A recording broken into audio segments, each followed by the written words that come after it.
Figured that. Okay, thank you. That's all we got, yeah.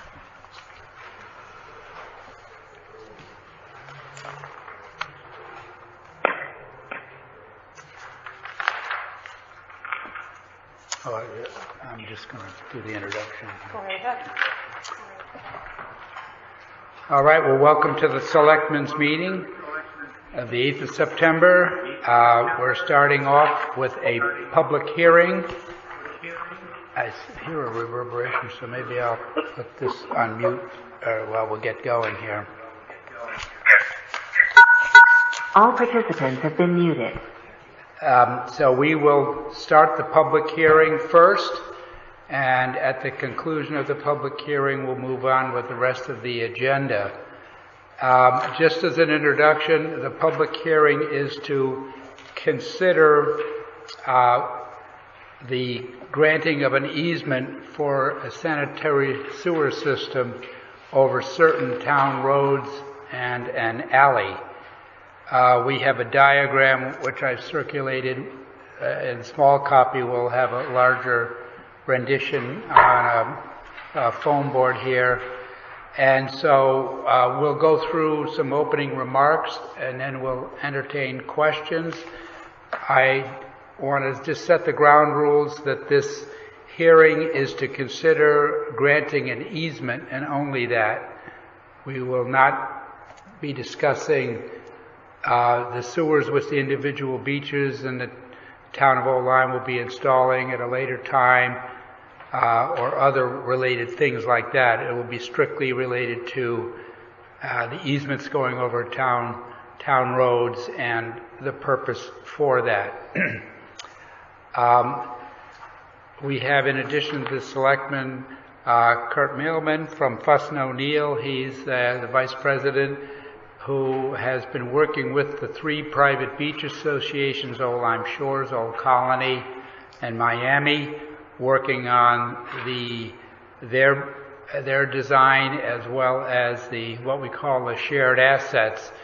And the shared assets will be a collection pipe running from the border of Old Lyme Shores and Old Colony through Old Colony into Sound View, across Swan Avenue, across a parking lot behind the pavilion, across Hartford Avenue. Well, there'll be an alley in that, a 10-foot alley which bisects the parcels in the parking lot.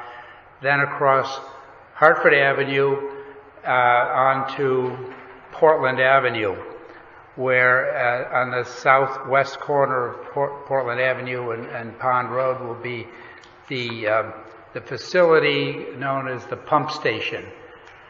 In addition to that collection pipe, there'll be another collection pipe which will come from west to east, servicing Miami Beach. And that pipe will also terminate at the pump station. The pump station will then pump the material up Portland Avenue to Route 156, at which point it'll make a right-hand turn and proceed over to East Lyme to the pumping station there. In addition to the pipes there will be a odor control facility that will be that's proposed to be situated on Gorton Avenue, and that I'm sure, as Mr. Mailman will describe, that site is desirable for a number of reasons, and it will inject material into the pipe to reduce the acidity and protect the piping system. So those are the shared assets, and we'll get into more of the detail here momentarily. So we also have Rick Prendergast, who is chairman of the Old Lyme Water Pollution Control Authority, and he's been working with this on behalf of the town for a couple of years. Many years. Seems longer. He had brown hair to start with. So we will now, Kirk, do you want to elaborate on what I mentioned here? And if you need to stand up, the camera's going, isn't it? I didn't turn it up. Oh, okay. So you can pick that thing up like a remote, I guess, if you want to go to your map or. Okay, fine. Can we give you a minute? That's good. Tim did a great job of explaining exactly the areas of need and the areas that we need to obtain the easements from the town. As you mentioned, this is a shared infrastructure project, and normally you had two municipalities and one wanted to put some infrastructure to another municipality that wasn't their own, then you would require an easement to do so. Ultimately, the town is projected to be part of the shared infrastructure project, and had that occurred prior to this point in the project, it would be arguable whether you actually would need the easements on the town roads, because a town typically does get an easement from themselves for roadways, but where we stand right now, the three private beach associations, Orange Shores, Old Colony Beach Club Association, Miami Beach Association, are the three entities that have entered into a cost-sharing agreement to finance and build the shared infrastructure project, which is composed of the pump station located at 73 Portland Avenue, which we have a special permit to site there. The shared trunk line that goes underneath Sheffield Brook and along the shoreline on Hartson Place and crosses Swan Avenue, Hartford Avenue, what's known as this little right-of-way that's known as Alley Number 1 that exists behind the homes, okay, over to get to the pump station. Pond Road's actually part of Miami Beach Association. From there, the force main pipe is all gravity trunks that collect from all these neighborhoods and ultimately will collect from Centerview as well. From the pump station, there's a force main shallow area that runs along Portland Avenue up until it reaches Route 156, aka Shore Road. And from there, there's an extremely long force main that discharges into East Lyme. It's about 2+ miles long, that force main. So, as part of the intermunicipal agreement between the three beach associations and the town of East Lyme to convey their wastewater, there's a caveat or a covenant in the intermunicipal agreement which states that the hydrogen sulfide levels have a threshold at the discharge. And in order to comply with that, there are 3 engineering elements that are implemented to handle corrosion and odor control. Give you a little background quickly. The towns of East Lyme, Waterford, and London all combine their their wastewater infrastructure to discharge at the Payson treatment plant in London, where it gets treated and discharged with things. Historically, Waterford has had issues with large pipes and H2S corrosion, which led to collapsing of the pipes. And so it was very expensive infrastructure projects, so it's very sensitive in East Lyme and Waterford to H2S corrosion. That's why they wrote those elements into the intermunicipal agreements. So, we're looking at three-pronged method of border control. The first is the injection of just oxygen at the treatment facility itself.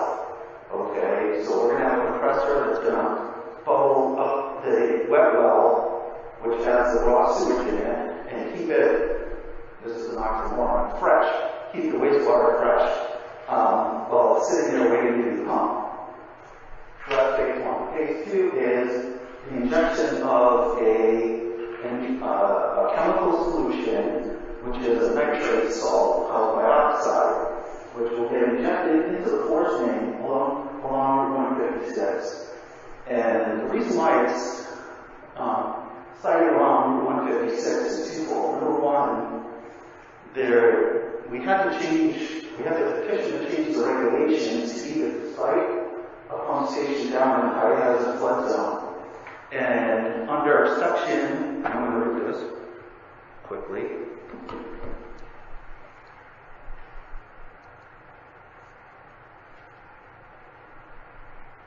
.4.6.5 of the coastal high hazard area regs, a prohibited use is any structural storage facility or non-structural storage area for chemicals, explosives, flammable liquids, including gasoline and other fuels, except for storage of fuels for retail sale to boats, road salt, manure, fertilizer, or other toxic materials, which could be hazardous to public health and safety.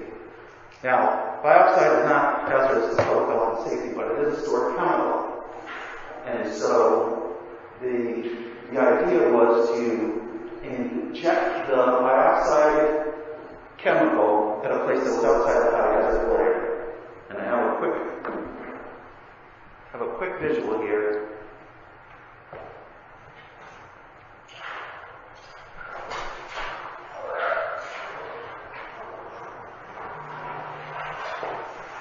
Just to give people a feel for where the boundaries are of that high hazard coastal area.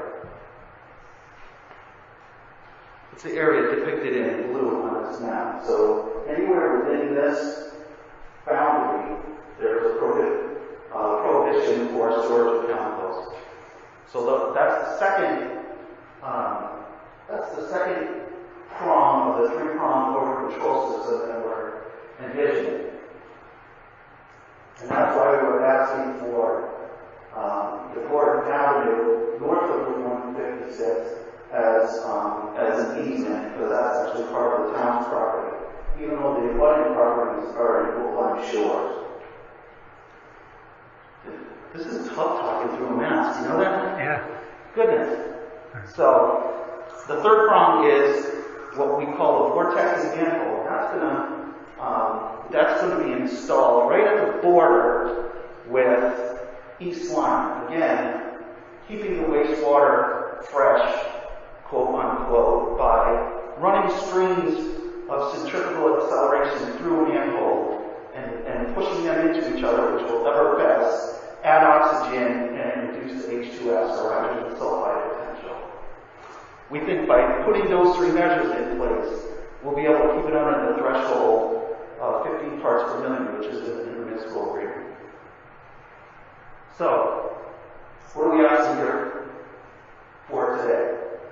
The ability to serve the Miami Beach residents that abut Oxness Road, because this side, the left side of Oxness Road, or the west side, is actually town properties that are in the Oxness Association. The east side of Miami Beach, they need to get the ability to have public sewers by gravity.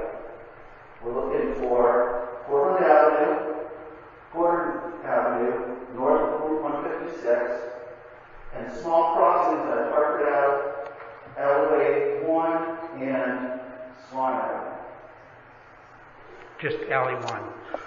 Alleyway 1, yep, Alleyway 1. Yeah. So, with that, I'll open it up for discussion. Okay. Thank you very much, Kurt. Rich, did you want to add anything? Or? I would just say that this is the easement benefits the existing sewer projects from private use associations. It's a utility easement, just like other utility easements. It's not a question on should there be sewers or not. That's a different meaning, a different decision that's already made actually. But in easements that are just like water, electricity, cable that go in the ground, that get applied to other residents all over this town. That's all I say. I say the WPCA for the town park, we support it, but this is really before we're ready to participate in it. So. And it's really for the benefit of the 3 private beaches plus Soundview, Town of Old Lyme, 4 entities. Yeah, it is, and the Town of Old Lyme Soundview property will benefit, I believe, because of the shared infrastructure costs are less than building separate systems. But it is somewhat independent that the private beach associations need this to do their project. And I can't see how it can be denied, in my opinion, because it's a utility that residents need. That's all I have to say. Okay. Do the selectmen have any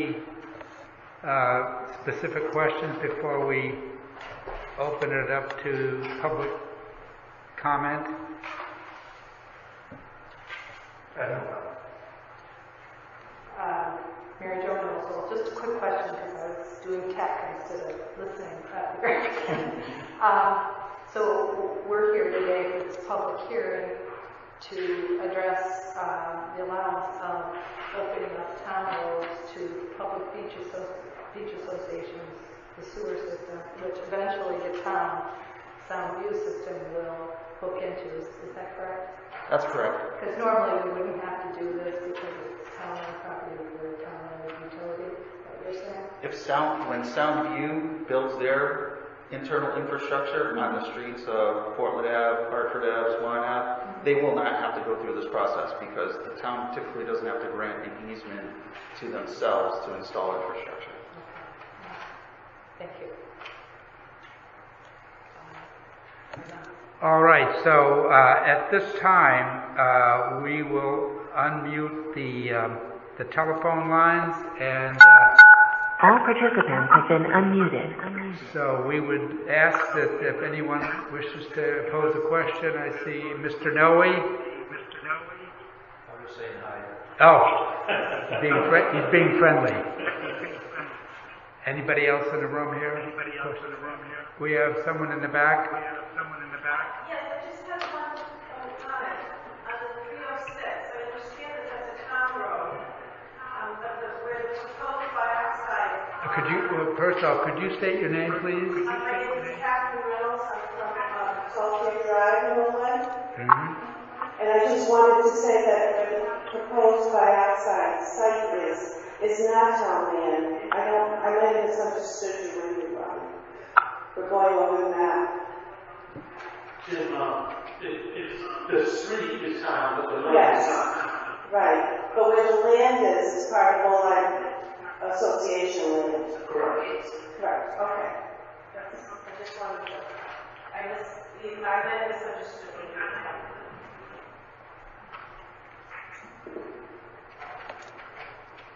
Could someone restate the question?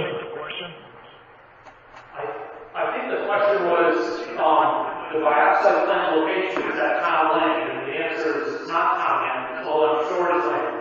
However, the road leading that property to 156 is a town road. So that's maybe more than you needed to be clarified, but I'm getting a nod that's, yeah.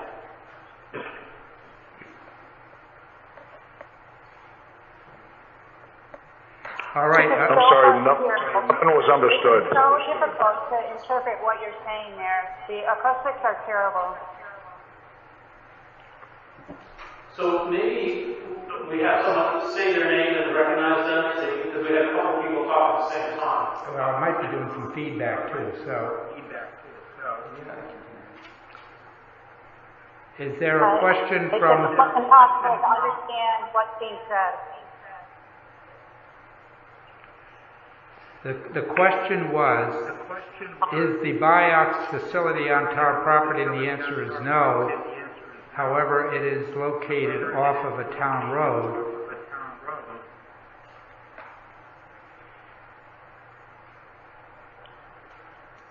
Is there another question from somebody on the phone? Yes, this is Frank Papalardo calling. Yes. Tim, is that it? Go ahead. Okay. Yeah, the audio from the engineer was totally garbled. Didn't understand a word he said, nor anything that Rich Pendergast said. Have no idea what the program is.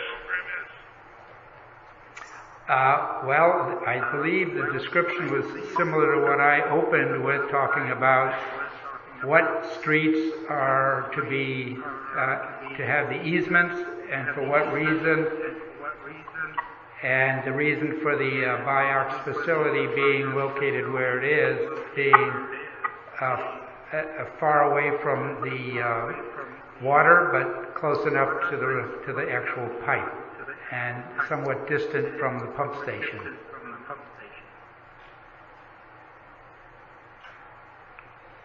Thank you. There are other questions from members of the public on the telephone?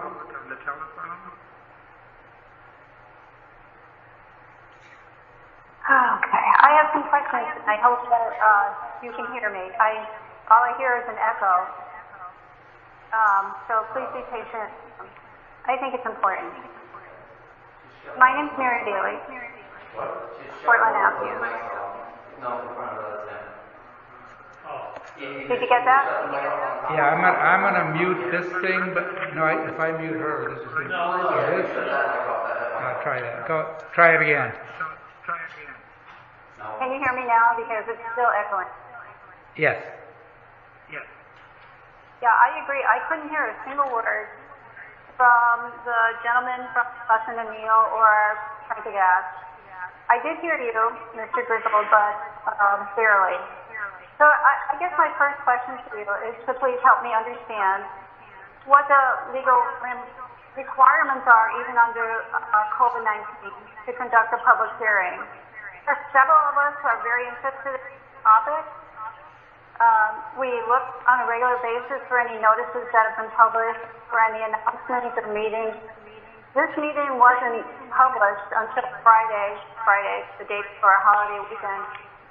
And there hasn't been any documentation at all outlining the details of the cost of, not the cost of the agreement, but the easement. And isn't that required to have a public hearing? Don't you have to publish some literature before you conduct a public hearing so the public can actually absorb and be informed and make intelligent decisions along with you? I mean, even under COVID, don't you have to meet those fair requirements to publish documentation about what the public hearing is about? How to do a public hearing, there's no information shared before it, or during it, really, or after. Where is the document? That's the question. All right, I'll respond to that. There were two notices in the New London Day advertising the public hearing, and then the agenda for the Selectmen meeting. I saw it on the agenda for the public meeting on Friday. You published it Friday afternoon. I didn't see it in the day because I don't get the day. And as you know, most of the people who will be affected by this are 70% who don't live in town, probably don't get the day. So it's kind of inexcusable that a letter or a postcard email, something wasn't sent to the people that will be directly impacted by it again. Not the first time this has happened to us. We're trying to avoid that happening again, the lack of notification specifically to the homeowners in that area. And here we are again, in the blind. But anyway, you know, I just want, someone said we're not talking about the cost of improvement, but I did hear some mention of it come up, so I'm going to bring it up again. At the last Board of Selectmen meeting, I raised the issue of the calculations of the cost sharing agreement. But I'll say it again, you cannot justify a 2975.6925 split. Mrs. Daly? In Soundview, Mrs. Daly? I must cut you off because the sharing of that payment formula is not part of the discussion for the easement itself. Okay, that's fine. How about any documentation related to the easement? Have those been published? No, they're in draft form at this point, and the selectmen have been reviewing different drafts heretofore, and this evening the selectmen will be asked to vote on it or not. So you're going to vote draft without publishing the draft? It's a draft, so yeah, until it's ready for final, why that's correct. Well, how has this been a public hearing on the subject when the public isn't privy to any of the information before the vote? Well, we've had a presentation. I think that the easement is going over certain town roads in the alley, and that's the nub of it, and that's been described, and so the documentation will follow, and it would be executed by the 3 private beaches as well as the town. So I'm not going to labor this, but I will quote from you for Connecticut statute says, quote, any material relevant to matters on the agenda shall be submitted to the agency at least 24 hours prior and posted to the agency's website for public review prior to, during, after the meeting. End quote. Where's that from? I believe it's under Connecticut statute. I think it's a modification that Governor Lamont put out in the time of the COVID-19 epidemic. He has modified some requirements, but that requirement still stands.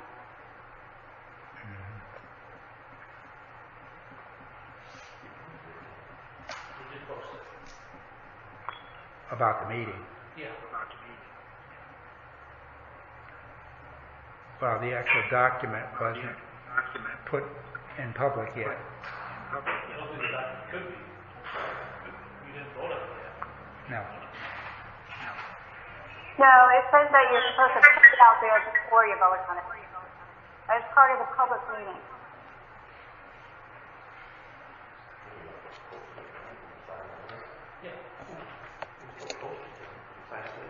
Yep. Council advised us to put the 2 ads in the paper, which we did, and so that we believe we followed that procedure as outlined by the attorney. You put it in the paper, but you didn't put in the documentation on the internet. Tim, will the draft be available at Town Hall for people that want to come in and take a look at it following this hearing? Yeah, if we approve it, I would say so, yes. I think what It's supposed to be posted before the meeting, I think not what after.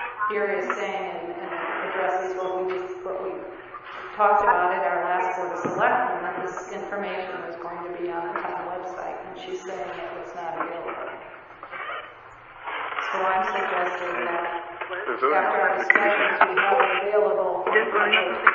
Have the language for it. Really? Yeah, and the draft one. Well, there are a couple of things within the document that still need to be finalized. So I think we can consider that, which is the next item on the agenda after the hearing, and then decide how we want to proceed.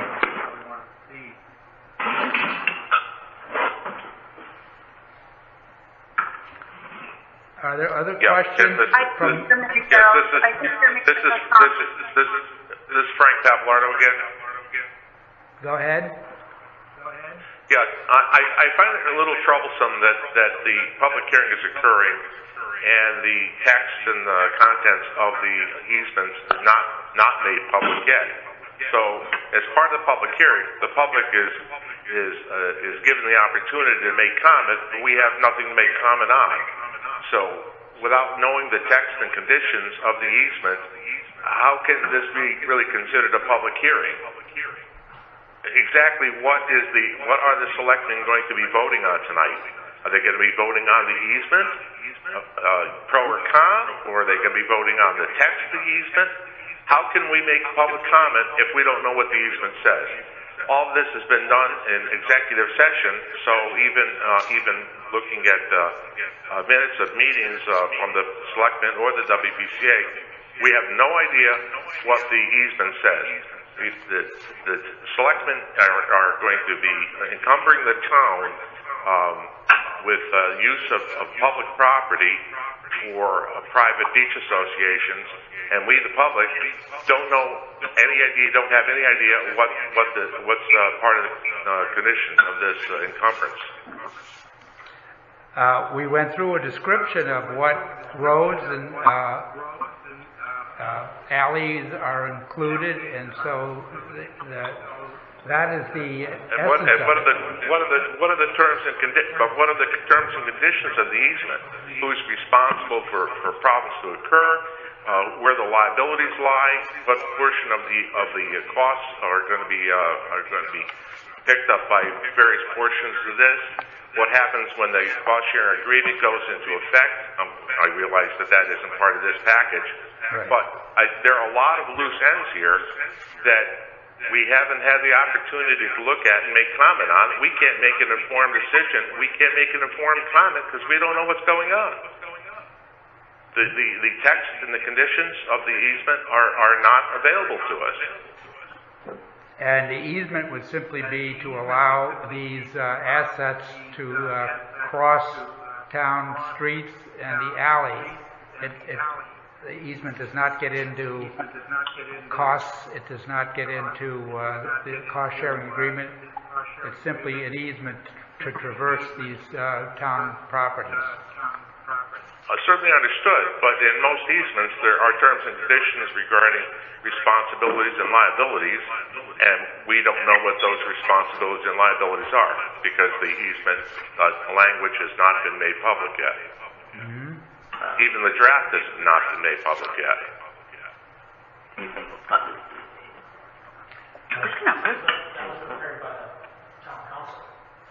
Yeah. It's not really. Well, in terms of sharing it with the public, when it's finalized, it would be the proper time to show it to. Hmm? Generally, when we do have a hearing, this is Mary Jo, I hope everyone can hear me. Generally, when we have a hearing, we do have a document available for the public to have access to. You're absolutely correct, Frank.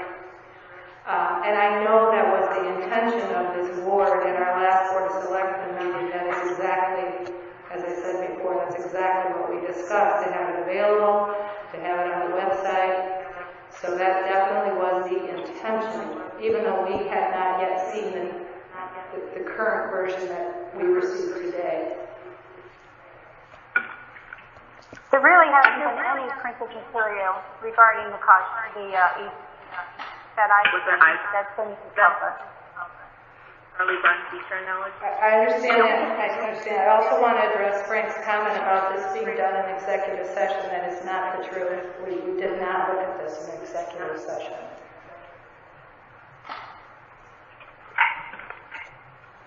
Unfortunately, Mary Jo, I hear you talking, but your audio is indistinguishable. So unfortunately, I didn't quite pick up any of that. I'll try again, Frank. I just wanted to follow up with you. Just forget that.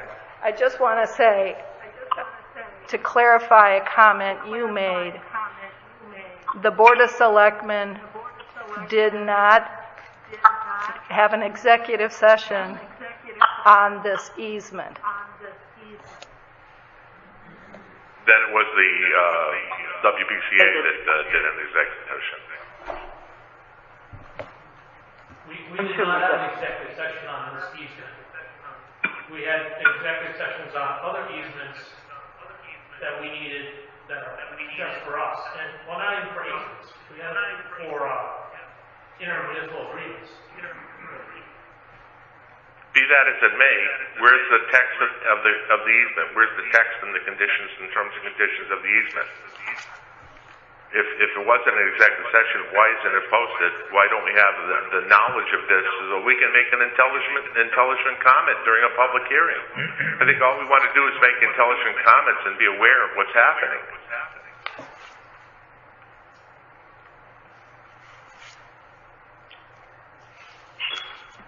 I think the selectmen will, following the hearing, the selectmen will discuss posting this document, and then we might delay actually executing it so people could look at it and have some questions if people feel strongly that they want to see the nitty-gritty of the document.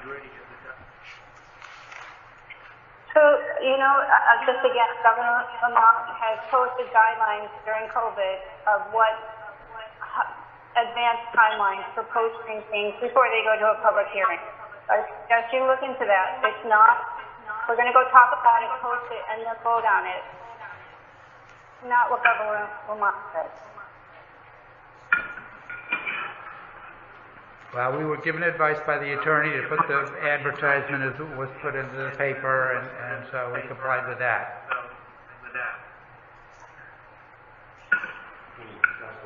Again, as a courtesy to the neighborhood that will be directly impacted, how much additional effort would it have been to send out email or a U.S. mail? I mean, as a courtesy.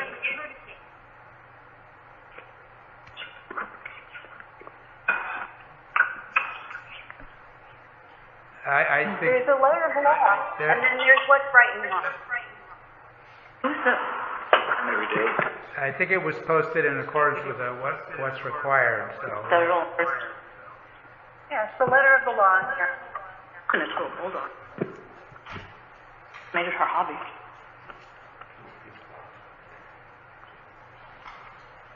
Do we have other questions about this situation?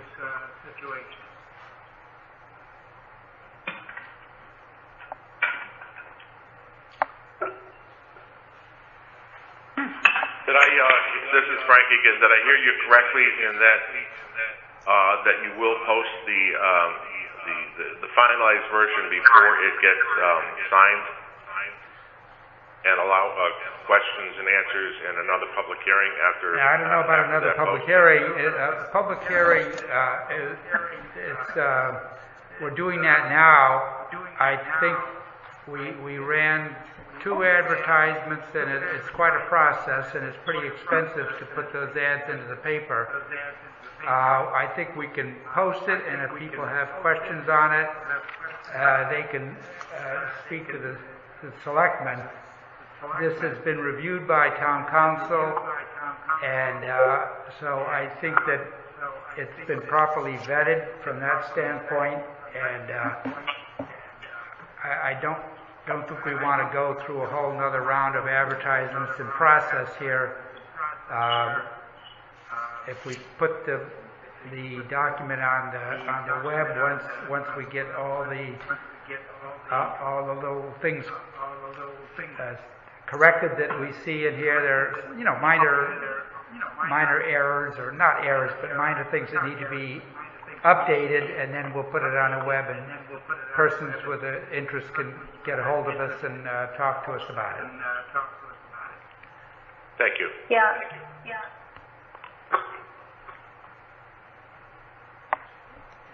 So they're not going to vote on it, right? No, they are going to vote.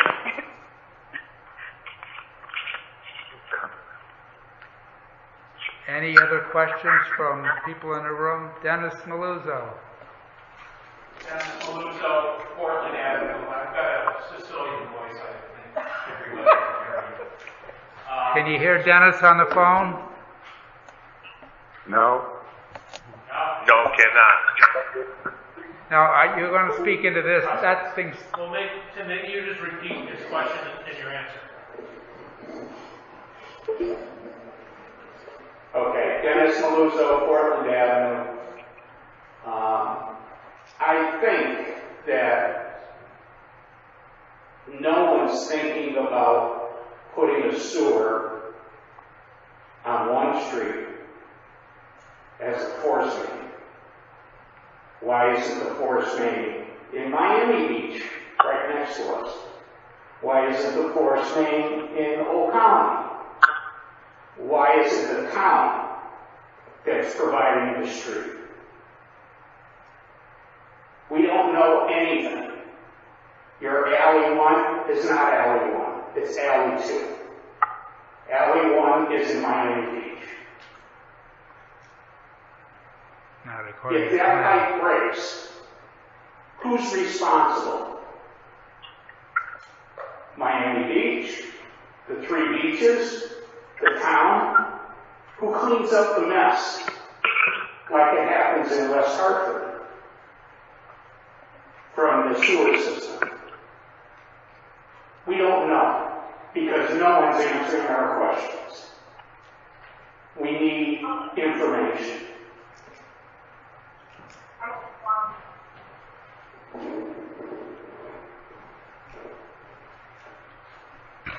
I could maybe respond to if that's okay, and I'm Curtis Engineering. And maybe I'll say you can rephrase it. The force main is going where it's going. It's based on the design, but keep in mind that the town's project is separate from the private beach association's project, and both 2 different engineering firms come up with this design and said this is the way to go as far as where the force main goes. Whoever's pipe breaks and whoever owns that pipe is partly, if it's on their property, they own it from private beach associations, and if it's in the town property, that's covered in the agreement. I'm sorry, keep that way. So, I don't know if that answers the question. I don't know if you want to repeat that to me or you want me to go up to that microphone. I don't know. Could you please repeat it so that we can understand it? Because it has... So what I was saying is the force main is based on 2 different engineering groups saying that that's where it's best placed because that's where the pump station is. Going up different alleys or different streets just makes it more expensive, and that's not what we want. It also is that the private beach association's sewer project is somewhat independent, or can be independent, of the town's property, the town's sewer project. Ultimately, we'd like to merge together and share the benefits of that infrastructure, but it is independent. If the pipe breaks somewhere, if it's owned by the private beach association's properties, they'll take care of it, and if it goes to the easement has language that covers it, where they have insurance requirements to cover these kind of things. If the town joins the cost-sharing agreement and shares in that infrastructure, the town will be on the hook, so to speak, for their percentage of costing of that insurance that covers it, as well as costing of any cleanup that covers it. So I get that's a concern, but the design is still being hammered out. So it's probably not, it's too early to talk about, the design of where things go and so forth, but we're letting the engineers figure that out, because that's what they're being paid to do. I hope that answers your question.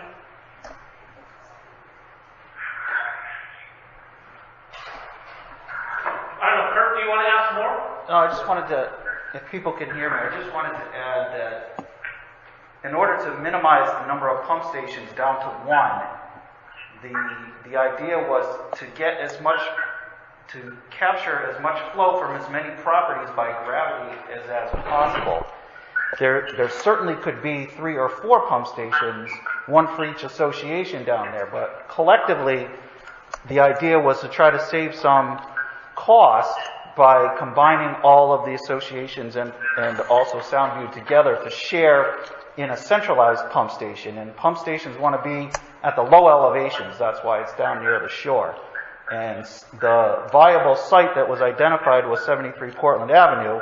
It only makes sense to run the force main up Portland Avenue so you don't incur additional cost for additional force main. People would scratch their head if we took the force main and ran it and added additional pipe length for no beneficial reason. I hope you could hear that.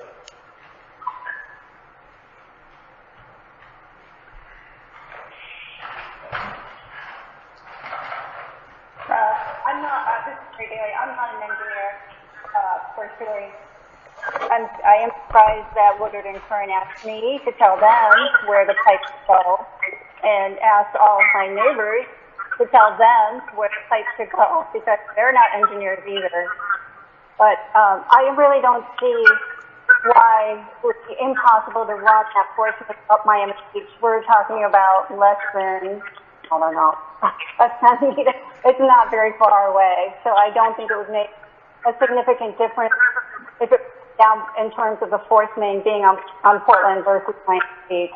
It's just that you're saying pretty much the entire flow coming down up Portland Avenue, and that seems rather unfair and risky to the homeowners on Portland Avenue.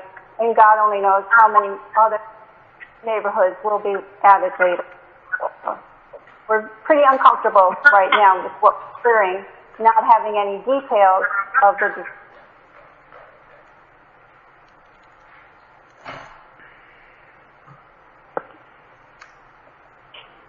All right, are there any other questions? One more back here. I just want to know, maybe, that's what the gentleman could answer. Is an easement on Gordon Ave that you're voting on tonight specifically for the dioxide treatment? Because I don't know that that's a done deal. We would hope that that would not be there. So the question was, hopefully you can hear me. The question was whether the easement on Gorton Avenue, north of Route 156, was dedicated for the bioxide or the chemical injection at that site. And the answer is yes, it was. And the second part of the question was because I don't think that the approval of the site for the bioxide station is a done deal. Is that correct? That's my understanding. Yeah. So that's absolutely true. And there will be a presentation and a hearing as part of the special permit application that's being submitted for the infrastructure throughout the associations, everything except for the pump station. And that was submitted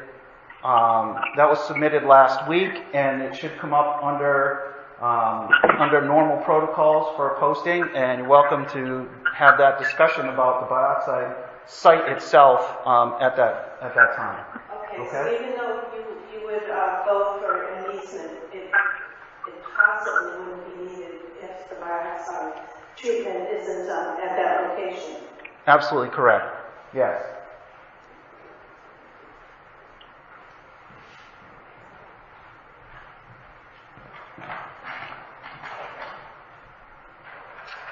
All right. Have any other questions?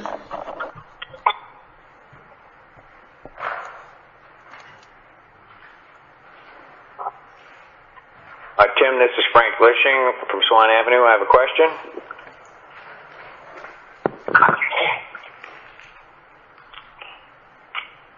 Go ahead. Hello, Tim? Go ahead. I was wondering if the town had any financial consideration or compensation for allowing the easement of the private beaches to pass through town property. That is not part of the deal, so we are not contemplating charging for that.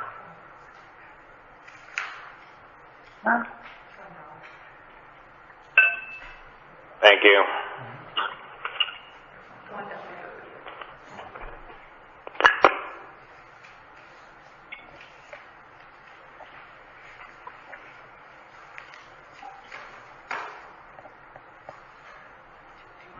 All right.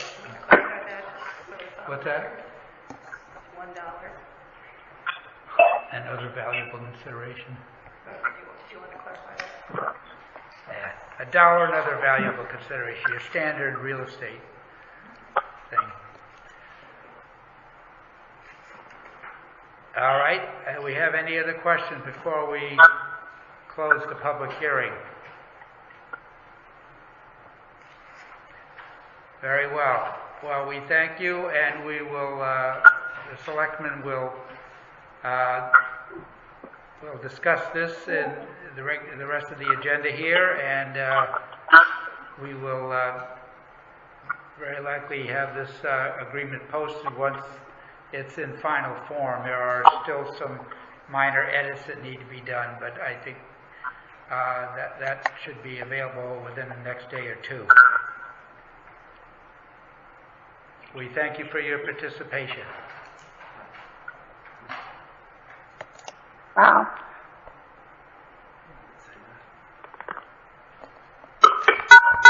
All participants have been muted. Okay, so entertain a motion to close the public hearing. Okay. Second. Moved and seconded at 7:24 p.m. Tim, did we have a motion to open it? What? Did we have a motion to open the hearing? Yes, I think we did. Well, if you're not sure, maybe we should also include that in our motion. Okay. So we opened it and closed it. Yeah. We open and close. Second. All right, all in favor? Aye. Very well. Thank you. So we'll have a brief recess. You're welcome to stay, or you can depart, but we'll just have a brief recess, and we'll thank Kurt and Rich for their participation. And unless you have any questions for these gentlemen before they depart. Thank you. Okay. So we're going to edit this, and then we'll post it for everybody to comment before we sign. Yeah, that'll be our next item here to discuss, and we can decide how we want to handle that.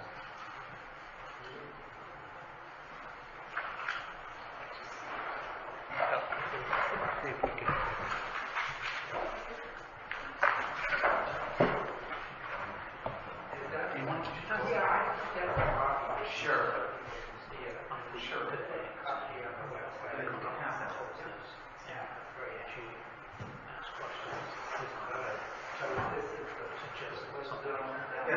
And she was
I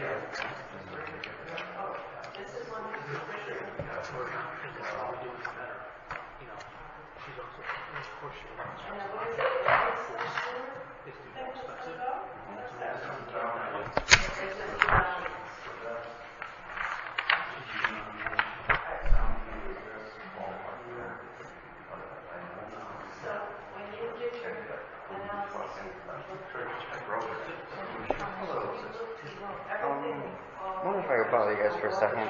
I'm not sure if this is the right venue for my question or not, and I just want to clarify. I reached out a few times prior about trying to purchase a town-owned lot at 54 Grandview. Michael Hansen. Yeah. Yes. Yeah, Hanson, right? Yes. Yeah. I think we probably will make. See, we have to go to town meeting with that, but we might. Okay, that's why I wasn't sure. We might get ready for it. Okay. So I think because there's another one up in Rogers Lake. Somebody wanted to get one of those off of a paper street and so forth. So we might try to package the two and talk to whomever about the idea, and then get it teed up, ready to go. Okay. I guess we might need to get a valuation of the parcel. Okay. So we might do evaluation, you might do evaluation, we Sure. can see where they come out. Because it's a relatively small piece, right? Yes, it's 0.13 acres. 0.03? 0.13. Yeah, it's 100 feet deep, 65 foot on the road, and 50 feet on the back. Okay, all right.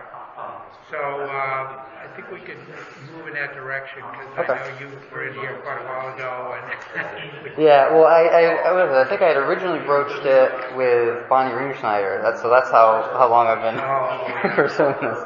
Okay. But yeah. But I can't imagine that particular parcel would be of great importance.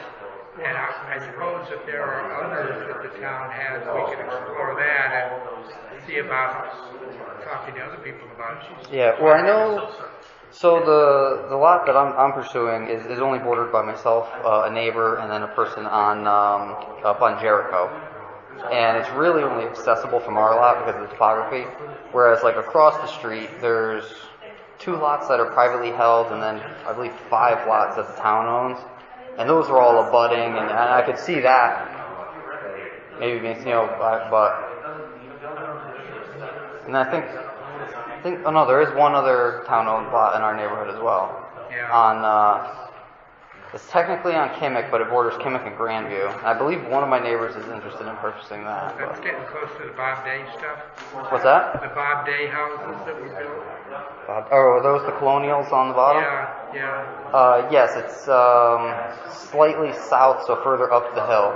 There's a portion that I guess the town took ownership of a year or so ago, but it's pretty much a swamp. But yeah. Well, we might have the assessor tell us which lots the town owns, and see whether there's makes some sense to explore whether the butters or others might want to pick them up, because I don't think there's much utility of those to the town at this point. I can't imagine. No, because I think the town's been ownership of 54 Grandview since '99. It was, I'm trying to remember the numbers offhand now. I believe it was like $300 in back taxes the woman owned, and the town took it. Oh, really? Yeah, it was. I think it was like 4 years taxes. Oh boy. So. Yeah. I know the prior owners of my home had used the property, but then when they had moved out, they planted some arborvitaes real quick. Yeah. But it's still like I've been mowing it and leaf blowing it and all that, and I'd really like to plant some apple trees and stuff on it because it does get good sunlight. So it'd be better to plant something than to just let right now the invasives keep pushing further and further in, and I didn't want to go just cut them all down, not owning it. Yeah. Okay. So. Well, that's a fair point. You could probably even look through town and see other ones too. We probably have little nooks and drabs here and there. Yeah, the properties across from me, I'd like even if the town doesn't sell them or if no one purchased them, I would like to at least get permission to there's a lot of Japanese knotweed and tree of heaven and stuff starting to poke up on it. And I'd like, if nothing else, to at least like try to eradicate the invasive species, and even if I have to buy myself plant some trees, just to try and minimize that. Yeah. But Okay, good. All right, well, we will get going on it. okay, so that would be a town meeting. I would. Ultimately. Okay. Yeah, and if we had a couple, if we had more than one, we could Sure. perhaps do a group of them. Sure. Yeah. All right. So just continue to wait then. Is that Yes, the... yes. Okay. Yeah. Sure. Yeah, hold that thought. Sorry. No. That's fine. That's fine. I'd like to start building my fence, but if I can't start building it yet, so be it. Yeah. Okay. Good. All right. Well then, I guess I'll take off. You have a great evening. It was nice All meeting right. you. Thank you.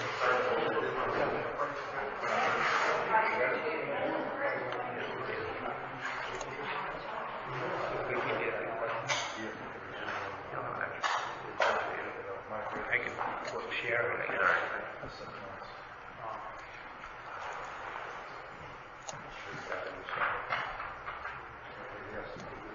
Okay.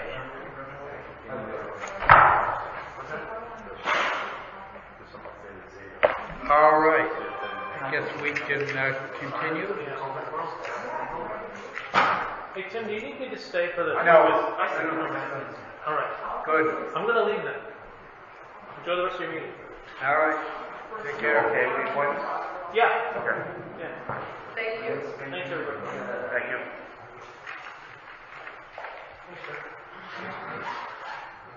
All right, so we have concluded the public hearing, and it is now time to look at the actual execution of the road easement, realizing that the document that came from the attorney on the 3rd, I noted on page 3 we need 2 exhibits to be attached. There's some yellow highlighting on page 6, as well as page 9 and 10. And there's a date on page 11 that needs to be inserted that I saw up at the top. So those are more detailed type of things. You may have read that in the body that the exhibit A is a list of the various streets and alleys that the town would be traversing, and B would be the map, which is this map that we've been showing. So those are fairly simple, but just need to be appended to it. So I guess the question is, do we want to proceed to approve this subject to having these details worked out? We could post a clean copy of the easement on the website. I think the map is already on the website. I believe Michelle put that up there. I did not see it. Really? No? All right, I'll ask her, because I asked her to get that up there. So between the two things, well, we can make that the exhibit as well as the list of streets. So the question at hand is, do we want to approve it subject to that, or some other action at this point? Why don't we clean this up? My comment, why don't we clean this up, put the exhibit, post it, so everybody can see it in 2 weeks before the next question, we can act on it. Would that slow anything down majorly? I don't think so. I know that there's, the timing to get this project, the construction and all that to happen, because you see, we need to have the construction stop at Memorial Day, just as we did this year. And so I know that there's pressure to get various things done. We have another item that's an unsolved item at this point, the Murata easement. So I think 2 weeks would be okay in this case, but I think at that point we'll just hopefully be in a position to act at that point. I think that, I agree that we need to post the current document. We just got this today. So it would be good to get a document that the taxpayers can see online and the graphics. And that was what we had decided on anyway at our last meeting. I would appreciate it if you would speak with our town attorney to be sure that we were meeting the governor's orders by doing that and then making a call at our next select meeting. Yeah, this microphone system trying to hear is very difficult. It's not an order because we're less than 6 feet, so we have to wear a mask. Okay, so we'll proceed to get this finalized. I think that can be done in a couple of days. And then it'll be distributed to you both. You can look it over, let me know what you think, and then we'll get it on the website, and then we'll just bring it up at the next meeting and double check the council. Right, with our town attorney. Yeah, double check the council, yeah. Okay. All right? I'm okay with that. Okay, so that takes care of item number 2.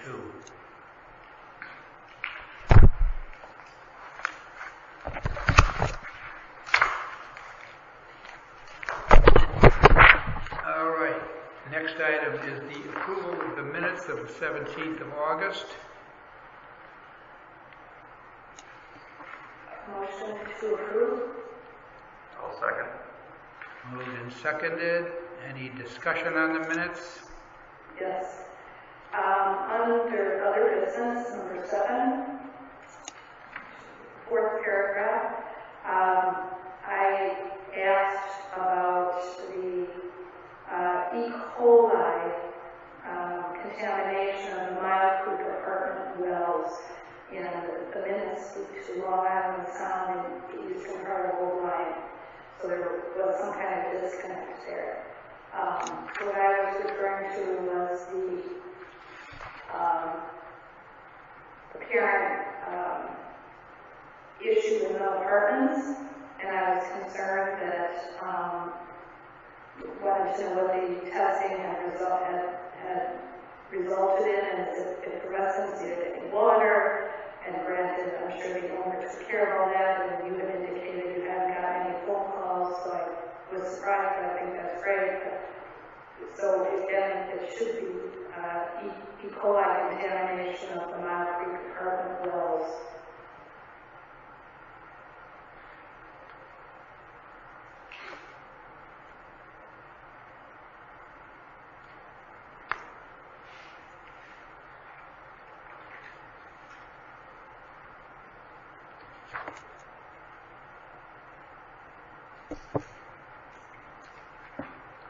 Okay.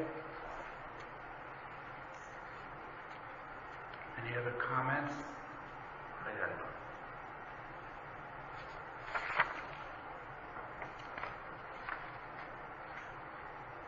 All right, then we can vote. All in favor as amended? Aye. Okay, thank you.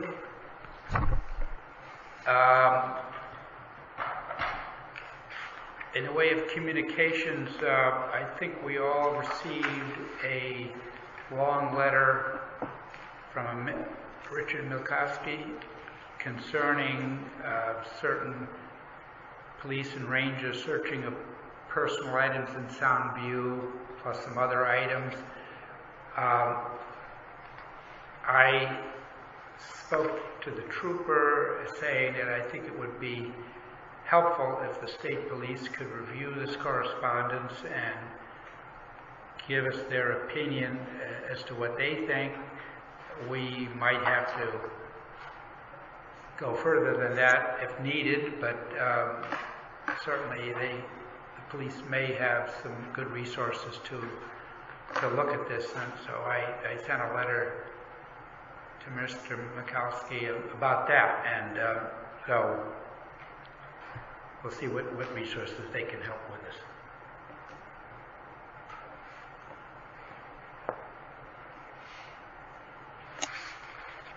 Okay, the next item concerns appointments.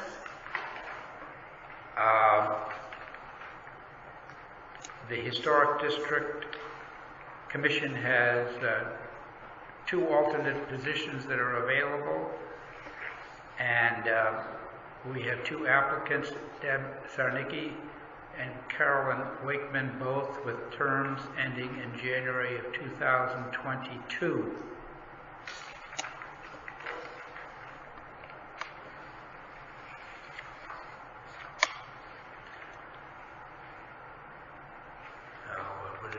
Motion to appoint. Moved and seconded for Zarnicki and Wakeman. All in favor? Discussion first. Discussion first, please. Oh, sure. Okay. Question. Typically, members go to a commission meeting that they're interested in, and I would do further not always, but typically. And I was just wondering if you knew that Carolyn and Deb had attended a Historic District Commission meeting. Whether they've attended? I don't happen to know that. No. Have they had any meetings with COVID, or did they Zoom them? They might have listened in. I'm not sure. I have no clue. But have they been having regular meetings during this pandemic? I don't know. I would assume they have. Most of the commissions have that. Yeah, I think they generally meet monthly, but as to whether they've been doing that or not, I couldn't tell you. Question 2. Ms. Wakeman's application came in at the beginning of July. And I was wondering why you haven't done anything with it. I hadn't seen it myself. We've got to get a better system there. Sometimes these applications come in, and I think we need a central place for them to be put in a book, something of that sort, because that's true of one other that's not even on this list, because I didn't see it till very recently. So if they come in to the Selectmen's office, I think we need to have it go into some kind of a binder that we're following it a little more closely. So, but we still think that Carolyn is still interested. I believe so. Okay. Yeah. And then finally, the other thing we typically do is we send the appointment information to the chair of the board or commission for comment, or if they want to reach out to the applicant, just talk to them about it. Do we know if that happened in these 2 cases? No. I mean, I think that's probably excessive. This application is September 2nd, so that doesn't make sense. But that hasn't happened yet. Yeah. Okay. And then I guess my last question on this is, as selectmen, when we see an applicant who's on other boards and commissions, but their attendance at other boards and commissions has been poor, how do you guys evaluate that when you're evaluating applicants to this board? I guess if we're aware that somebody is on a board and has not been attending very regularly, then we would need to get that information. So I guess it might involve more work that if you have somebody wants to be on a board and it would be pretty easy to find out if they are on something else, and then maybe have to check minutes, I suppose, and see if they've been attending, and probably speak with the chairman and say, have they been a good member, are they attending, and so forth. And if they say well, they were sick or something as a logical explanation, that would be better than no, they rarely come around, I don't hear from them much. So it would require more process, I guess.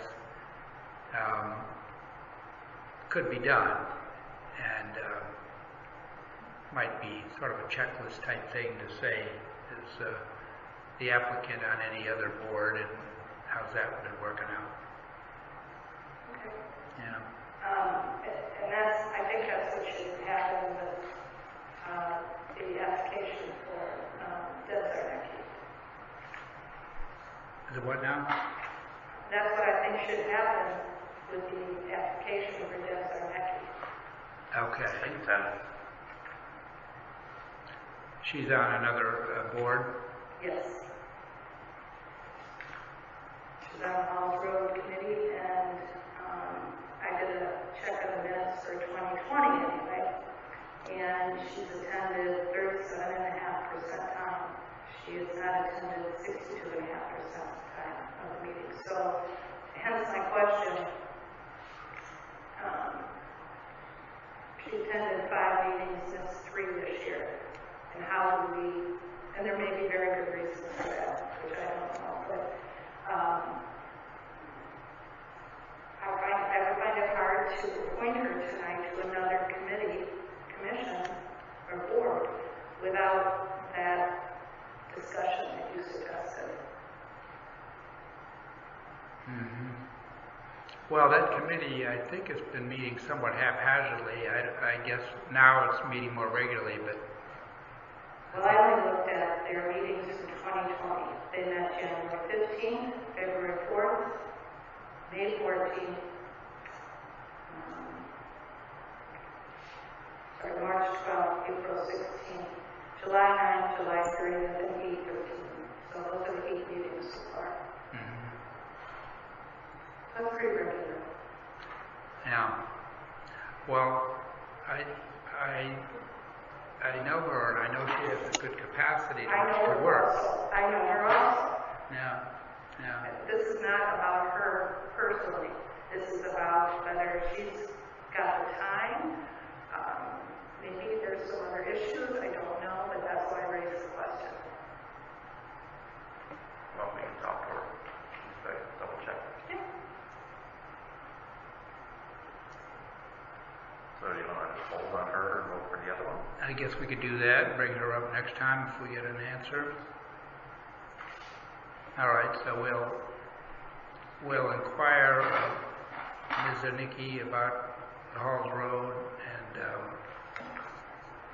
and bring that back next time. So I guess I have to withdraw the motion to approve. Wakeman. Well, I think our motion was to vote for, so I guess I withdraw my Well, we motion. would amend it to just, subject to more research on Zarnicki, we could handle Wakeman now. Or we can push both of them off to like that. It doesn't. That's fine too. Okay. Why don't we hold off on the historical? Okay, I'll withdraw my motion to appoint to the Historical District Commission. Okay, so your motion's been withdrawn. Do you want to withdraw a second? I'll withdraw a second. All right. Thank you. Okay, so we'll take that up next time. So do we need a motion to, inquire and then vote on it on next thing?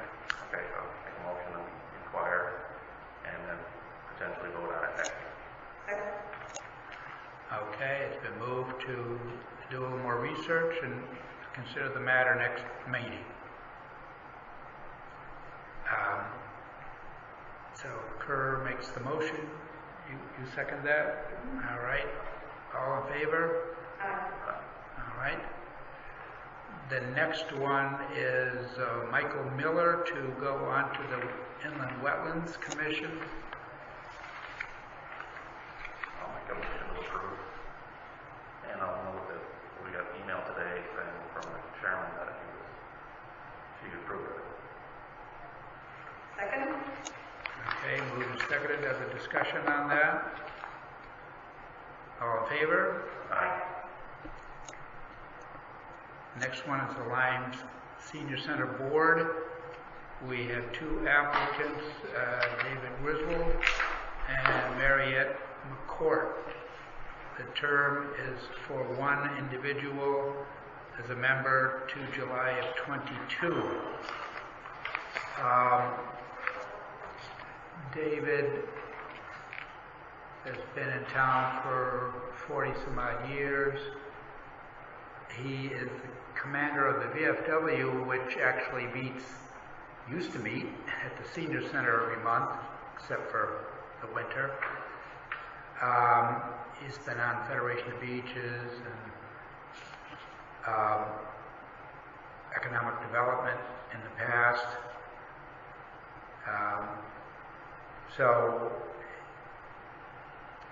And then Mariette is in the field of nursing.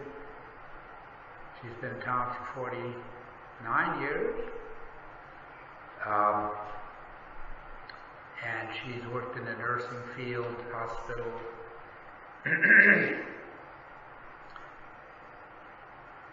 Some of these I don't recognize. As an administrative, medical, oversight council. She works as a home care agency at the moment. I'll make a motion. Well, we have to, go ahead. I was going to make a motion to approve this also. We do that now? Are you done? Yeah, we have to select either one. There's not two positions, so. Oh, no. Yeah, there's one opening. So I know that from the note we got from your office, Marietta has attended the meeting, but David hasn't. I think both of these candidates or applicants would be terrific on the board. I wish we could appoint both tonight, but I make a motion to appoint David Griswold. I'll second that. Okay, moved and seconded. I might just add that I think the VFW has a long-standing relationship with the senior center, and as the board's going to play a role in the expansion, so there is a committee, of course, but they'll still interface with that, so I think it would be a good link. All right, I guess we're ready to vote. All in favor of David? Aye. And last, we have the Water Pollution Control Authority, Robert, a.k.a. Randy Nixon. And he's an engineering and construction background in wastewater, utility market for 42 years, experience in piping materials and both soil side corrosion. This company is a corrosion engineering outfit. Sounds like that facility where they inject Vioxx. Extensive familiarity with corrosive protection materials for, I can't read it, pipe, steel pipe, etc. So he's got some very practical experience in that regard.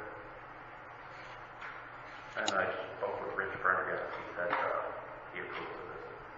Thank you. He just mentioned it on the way out. Oh, okay, thank you. So I didn't want to say so long. So with that, I'm going to be looking for a nomination. I'll make a motion. Second?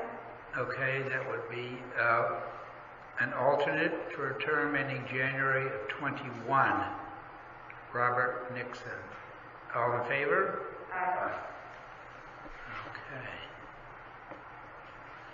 Very good, thank you.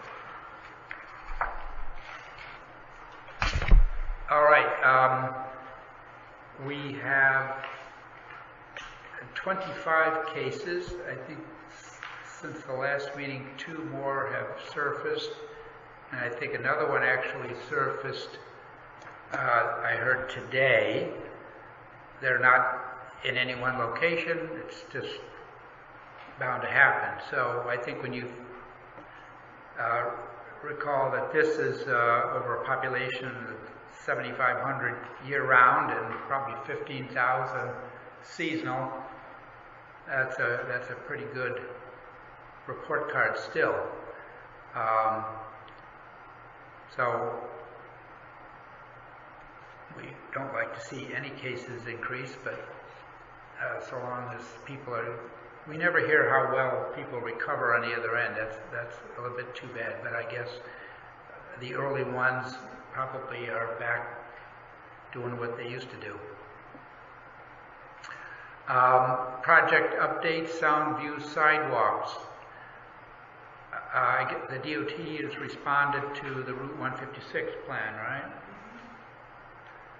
So that means they're happy with the submission so far, so we'll start focusing on that stretch. And I guess it'll be, maybe the engineer will try to help us figure out the cost, how far the money will go.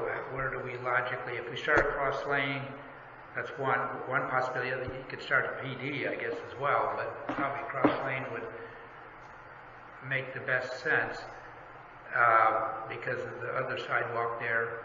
And then logically, where would we stop it in terms of this project? Now, there is some DOT grant money, I believe, similar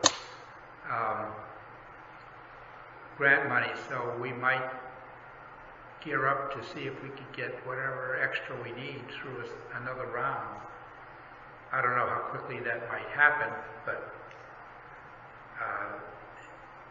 we could talk with Kurt on that and see. It might be too wishful to think that we could have it all be one seamless thing, but you never know. It's 2020, but one can hope. Yeah. Do you have anything you want to add on what's going to happen here next? Yeah, we're going to have our next meeting by WebEx on next Tuesday at 4 o'clock. A week from today. Mm-hmm. And like you said, Tim, the attorney for the DOT District 2 had no comments on the preliminary project for Shore Road, so that's terrific. So we need to finalize our plan. We need to finalize our bid documents, and we're in the works on those. The town attorney did it once through and had very few comments. So our engineer is working through that, which is part of his contract with us.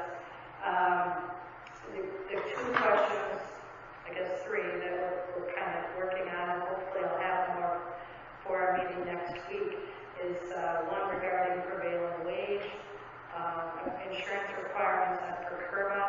So it was nice to see that in the sidewalk document today, so I would think they'd be somewhere. And then the easement requirements for the small piece of sidewalk that goes to Cumberland Farms and Hartford. And just today, our town attorney sent a draft, which I sent you. I haven't had a chance to look at it. So we have a lot of things on our agenda for next week, including those, the possibility of applying for another CC grant, community connectivity grant, and a few things that we've left hanging, and including determining when we're going to have our information session for the community. Kurt did tell me once we get the plans finalized to put the graphics together so we can have those up in town hall for people to come in and look at, with their masks and everything, and take a look at it and give us any feedback on it. Do we need, are those easements that each property owner on Hartford Avenue needs to sign? Those are being developed too? Yeah, those are they're not really easements, I call them that too, but they're the temporary work rights or something. Yeah. Basically, they allow the construction company to come on their property to do what needs to be done to make the connection between the sidewalks and driveway seamless. So it's temporary, it's just during the work that it needs needs to be done on their property. Yeah. It doesn't have to be recorded on. And at this stage, do you believe Kurt's in a position to tell us what he thinks would be the aggregate cost of the behind the sidewalk work? I think he gave us that preliminary cost with everything was $545 and change, I think. We only have $400,000 for the grant. Yeah. So I would like to think, and we should talk about this next week, if you can get us a little maybe we more can of an updated. ask him ahead of time, just because when folks understand that the 400 won't do the whole thing, then part of the reason is that we're doing some what we think are necessary improvements to people's property behind the sidewalk. Yeah, I think we should. It also is nice to at least have kind of a round figure, because if we do go up for your request to grant, we kind of know the ballpark of what we're going to ask for. And through part of this process, last week on vacation, I did some work with Frank Papalardo, and some neighboring towns that have a similar grant, and their projects for little pieces of sidewalk were in the $200,000. So it sounds like we might see a good chance to get that additional $200,000 or so if we need it. And with that behind the sidewalk, that's also grant eligible, right? Everything, yes, that's all part of the construction grant. That's correct. Only parts that aren't going to be part of the grant that's on the town, if you will, are the design, $40,000 per curb, and then the municipal requirements for the grant, and then we've asked her to give us an estimate. So it would be our eyes and ears on the construction part. So we're still waiting for that. Good. All right, thanks. I guess depending on the scope, how much we're going to do, the 400 or 500. Do they give us a time frame, actual construction time it's going to take? A month, 2 months, or they give 16 weeks. 16 weeks or 4 months? Okay. So, it might be if we get fall, maybe we have it done before. That's the hope. The weather is with us, and they can get started. We're hoping that we can get all the bid work done in the fall. That construction groups will want to get an early project under their belt and may give us a good bid, better bid, so we'll get more sidewalk out of the project. That's where Kurt's bid prices says, and the DOT says their bids that they were seeing were very favorable. So we're optimistic on this one. Yeah, because we want to go out to bid before the end of the year. That's right. And then start date would be, not too early, because you don't want to have to pay for cold weather stuff, but they could get done probably before May or something. That's the hope. All right. Next one is the Mile Creek Bridge. At long last, we had the delivery of the 3 decking panels on the over the Black Hall River, and everything went smoothly once the trucks arrived, but there was probably a good 3 weeks of delay by the vendor, and I understand that the company doing the bridge work actually is going to cease operations, so that was a surprise, but that's what I heard. So the panels have been installed, and now Macnic will be grouting between the sections and putting the cheeks on the side of the bridge and all the other work that goes along with it. But it was quite an operation, swinging those things through the air and onto the deck, and they all fit, which is very good. If the company ceases to operate, I don't know what their contract is, but are they still responsible for any issues for a certain amount of time after? Like a guarantee or something. Yeah. I think they go through a testing process before they're delivered. The sections, sort of like they test concrete before it's put in and everything else. So I expect that since this is the principal aspect of the bridge, there was some good due diligence on it, notwithstanding the weight. But I did speak with the superintendent about the buses, and might be till the first week into October or something like that. But now that Macnick's on his own, we'll get clear updates as to when this might end. But it's going along properly at this point. Well, is the company anything from Mary Jo to that? I mean, are they ceasing operation altogether? Or I believe so. Yeah. Making bridge sections? No, I just heard a couple of the guys talking, and it sounded as if the company was closing up. So I don't know more than that. I wonder if they take out like an insurance fund on that in case something ever happens or something.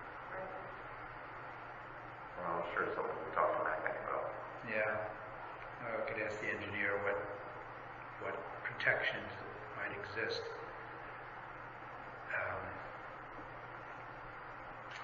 Okay.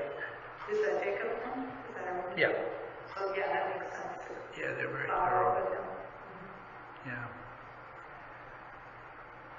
The Hayes Park restroom, the order has been given to proceed with that work. So they should be starting before the end of the month in earnest there. Also, the demolition of the existing restrooms, concrete block building will be accomplished by our Public Works Department, and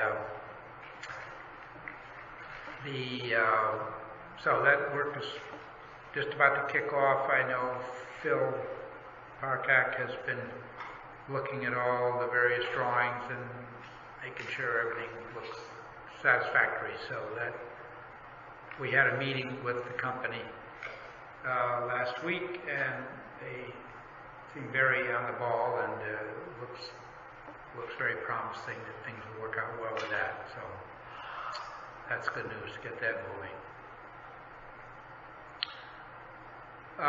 Okay, the next item is the resolution concerning racism. We said we put that back on the agenda, and so I guess we can talk about that and see what we want to do.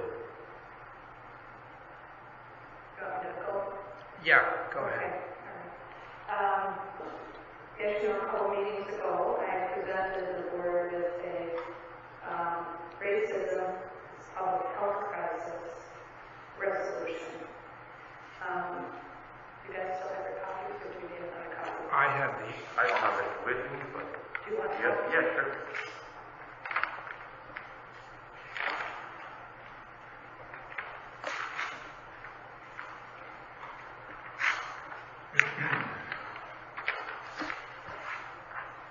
And the last time we brought it up, we agreed to talk about it more at length this meeting. But as you recall, it's a draft resolution that some other towns in Connecticut have passed. And so this is nothing that I invented. I think the direct resolution came from the town of Windsor. Sent it out to several people for feedback, and there are people looking at it, but at a certain point I thought I needed to get it before the board for discussion. I know last time Timmy had some concerns about the tone, and that's absolutely great. This is really to open up discussion, but I also brought you a copy of another resolution, much longer.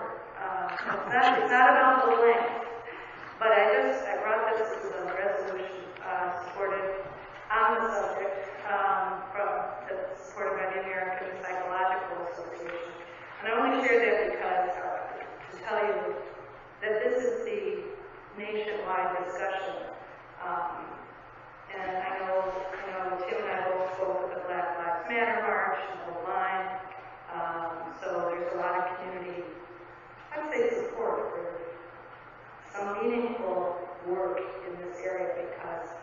again, our nation is talking about that, and to assume that we shouldn't, it doesn't make sense to me. So we got some feedback from our comments at our last meeting from Steve Ross, which I think you guys all saw, so I won't belabor that. But I wanted to just give you my comments on the resolution. And specifically the way it's the tone, again, it's written like a resolution where you have what you're going to resolve, and each statement begins with whereas, so it follows logically the history of the data to the point where you resolve whatever issue you want to do to address the concern. So, the resolution is written like a resolution. This is written factually. It identifies and acknowledges that we live in a society that is challenged by racism and discrimination. It says that the very constructs we developed in this nation to protect our society are not being equitably advanced because of racism. Because racism is a public health crisis. It affects how we live, where we live, how we are educated, access to health care, and jobs. It means that when society does not have access to these systems to keep us healthy, that's all this is. It's about public health. Our society is less well. It's only a first step. This is kind of addressed at one comment. It's just a first step. It's a high-level discussion. It's acknowledging the challenges. It's declaring that we will work towards making Woodline better.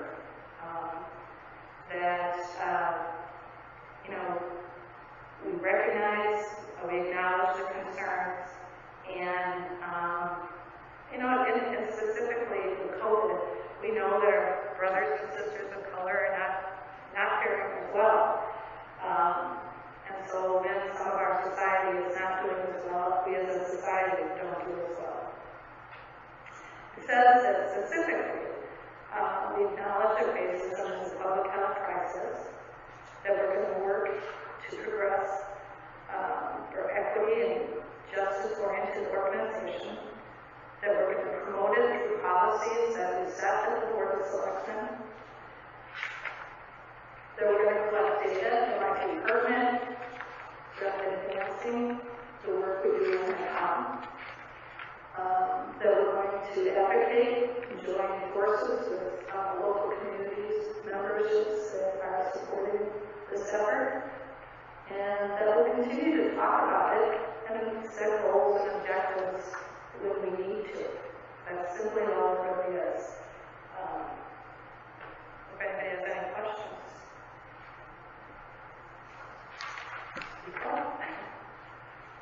And again, this is just a draft. Well, I still think, I see what you're saying, and I somewhat agree with Tim, is that it seems like what you're saying is that the town is racist. Where do you see that?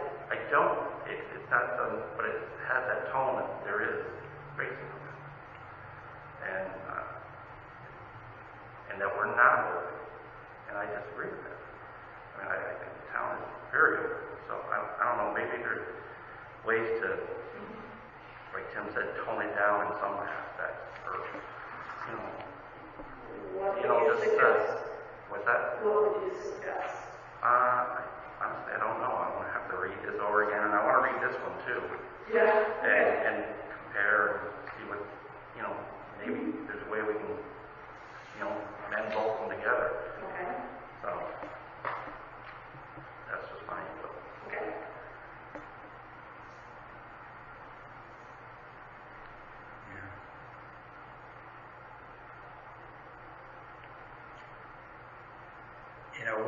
It seems to me we're a small town, and I think we have a very good record of in our town. I have troubles with the thing that assert that racism is a public health crisis affecting our town and all of Connecticut. I just don't see the link like that, unless it's very indirect. And so I just hesitate to have the board sign on to a resolution like this, which essentially, as I said, has a very negative tone about our country. I mean, I think there are instances where there are terrible situations, but I think there are other instances where people are getting along just fine. And can we all do better? Yeah. But to have the Board of Selectmen with policies and follow up and all this, you're going to need a whole... It just seems that this is more than we need to do. And I think we all endorse the idea that we want to have harmony and we want all the good things, but to cast it with all these exotic terms, it's hard for me to accept this. So that's my reading. Well, I think it's unusual for the Board of Selectmen, a whole line to deal with this. So I'm proud of us that we're facing the fact that it makes us uncomfortable. This is not a good subject. It's not an easy subject for anybody to talk about. So if you're feeling uncomfortable, that's acknowledging it's the truth. We're uncomfortable. But once we start talking about it and addressing it, it will become better. It will be when our society as a whole takes a hold of this and understands it, educates ourselves, joins together, we will all be better. And I think a lot of towns in our small towns in Connecticut who have passed a resolution or something to that effect, acknowledging the problem. Yes, we didn't start it, but it exists in our society. And our objective is to look at what we can develop, what we can challenge, and what we can progress to make our community healthier. And I know it may be uncomfortable, but to ignore it does not make the problem better. So I appreciate that we're looking at it and considering it, and I acknowledge that it's uncomfortable.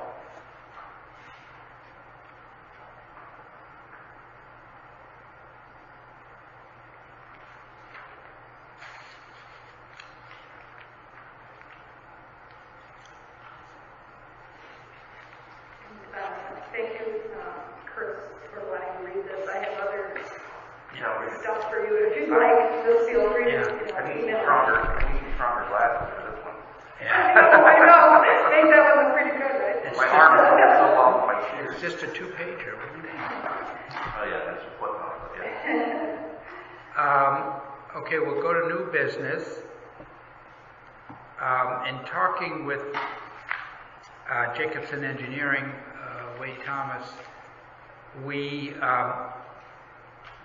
I had not really understood that the steep grant was available on such short notice, but we worked like in 3 or 4 days to put together a steep grant application for the Ferry Road sidewalk. The town has budgeted in this year's budget funds to do the sidewalk,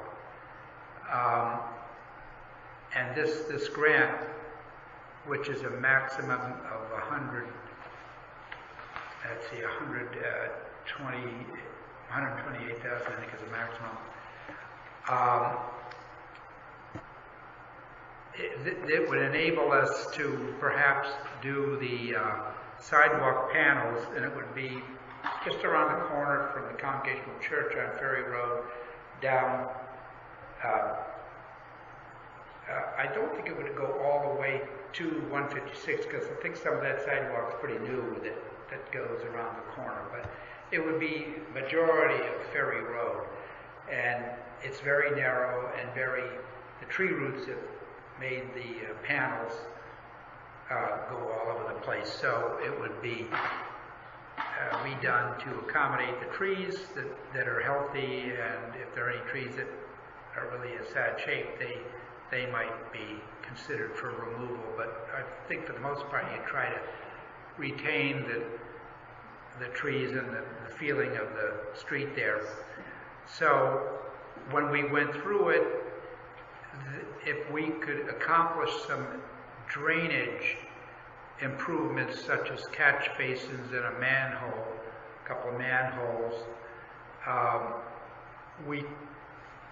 what we did is we applied for a grant of $126,000. The local funding would be $24,000 for a total project of $150,000. And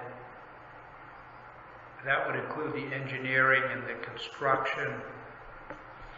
And the engineering would be $44,000, and the various construction elements would be $106,000 for a total of $150,000. And that would include about $32,000 of this drainage and pavement related to the drainage in the street, which was recently redone, so hopefully it would be minimally required. And I believe also in the town estimate for the project there was no construction, administration, and inspection. The town budget was $28,000 for engineering and $74,000 for construction. That's what's in the budget now. But to do supervise the work and so forth, he recommended an additional $16,000, and then the drainage work. So we got this up to the state on the day it was due, and so hopefully they have our package and are looking favorably. I think they get back to us during the month of September, so we might hear this month actually. Tim, is the construction on both sides of the street? What's that? Is it on both sides of the ferry? No, just the right side going down. Only one side going down. Yeah. I think there's sidewalk around the church corner on Yeah. the church side to the terrace side. I think that's where it ends. Yeah. And the rest goes down to Lieutenant Carter, hops over, goes up to 156. Yeah, right. There's that fire well you go by. Right. So with this project, our project cost here, how far does that go to only the Lieutenant River or to Linden Well, River? I think the sidewalk, as you get down to that firewall area, I think it becomes pretty okay from there up to 156. Right. So I think it goes So you bring it down to the firewall? maybe 50 feet or something around the corner on Ferry, all the way down past Lieutenant River Lane, and stops more or less where that firewall road is. So for this project, we're proposing bringing it all the way basically down to the firewall? Yeah, remove what is the existing old stuff. Okay. And I think, I'm not sure at the end there that when a dog legs around to 156, I'm not sure when that was done, upgraded, but I think it's the newer version. Way better shape than ours was on Ferry Road. And it's typical sidewalk width. The other ones are narrow. Very narrow. Yeah. It's probably 2 feet if that. really almost 2 feet, yeah. Right. So it'll be brought up to ADA standards then too? Yeah. So we will, that would be a nice, if we could spend 28 to get this done instead of 102, that would be very, very good day. So we shall stand by for that. And the next item under new business is a potential affordable housing complex to be built off of Hatchet Hill. Mark Diebold, who has been a resident on and off for a good number of years, he has land up as you go past that building at the very corner of Hatchet Hill and 4 Mile River Road. He gets access to a 20-acre parcel. It's up high, and he would propose to build some units up there, and they would be 30% affordable and 70% market.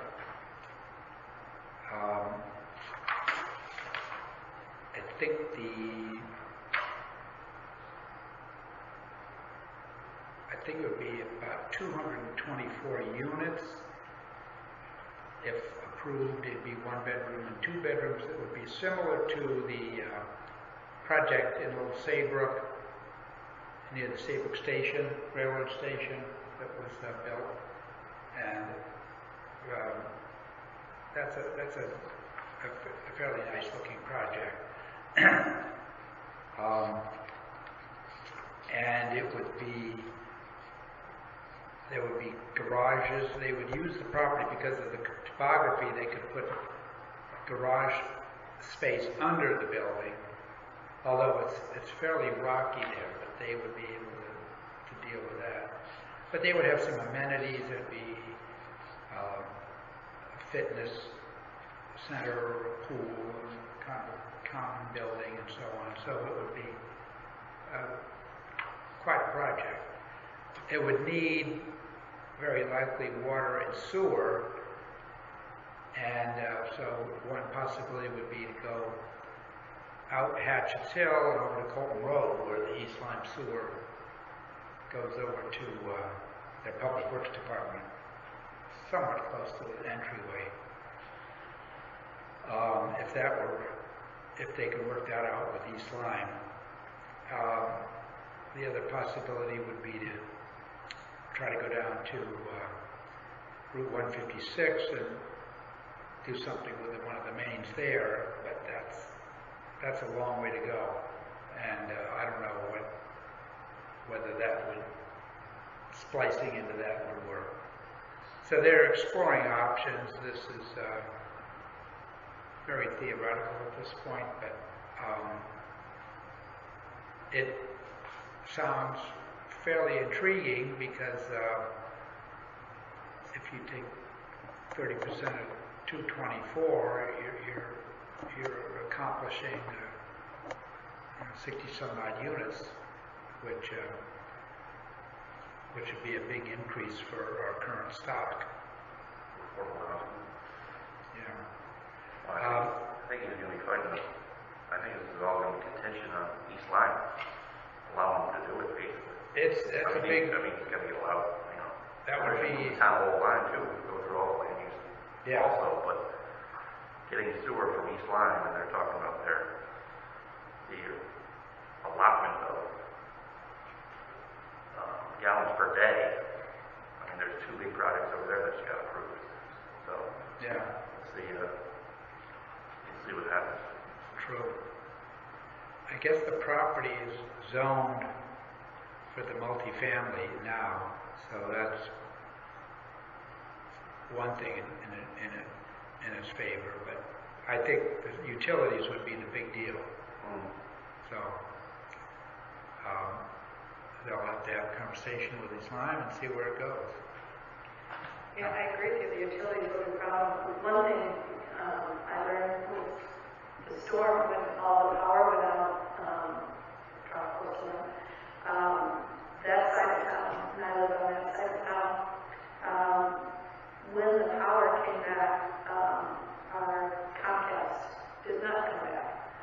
eventually it came back. But typically they come back at the same time. This did not happen. And I was alone. There were people that were out much longer. Some senior citizens who couldn't pay their bills and things. It was a real serious deal.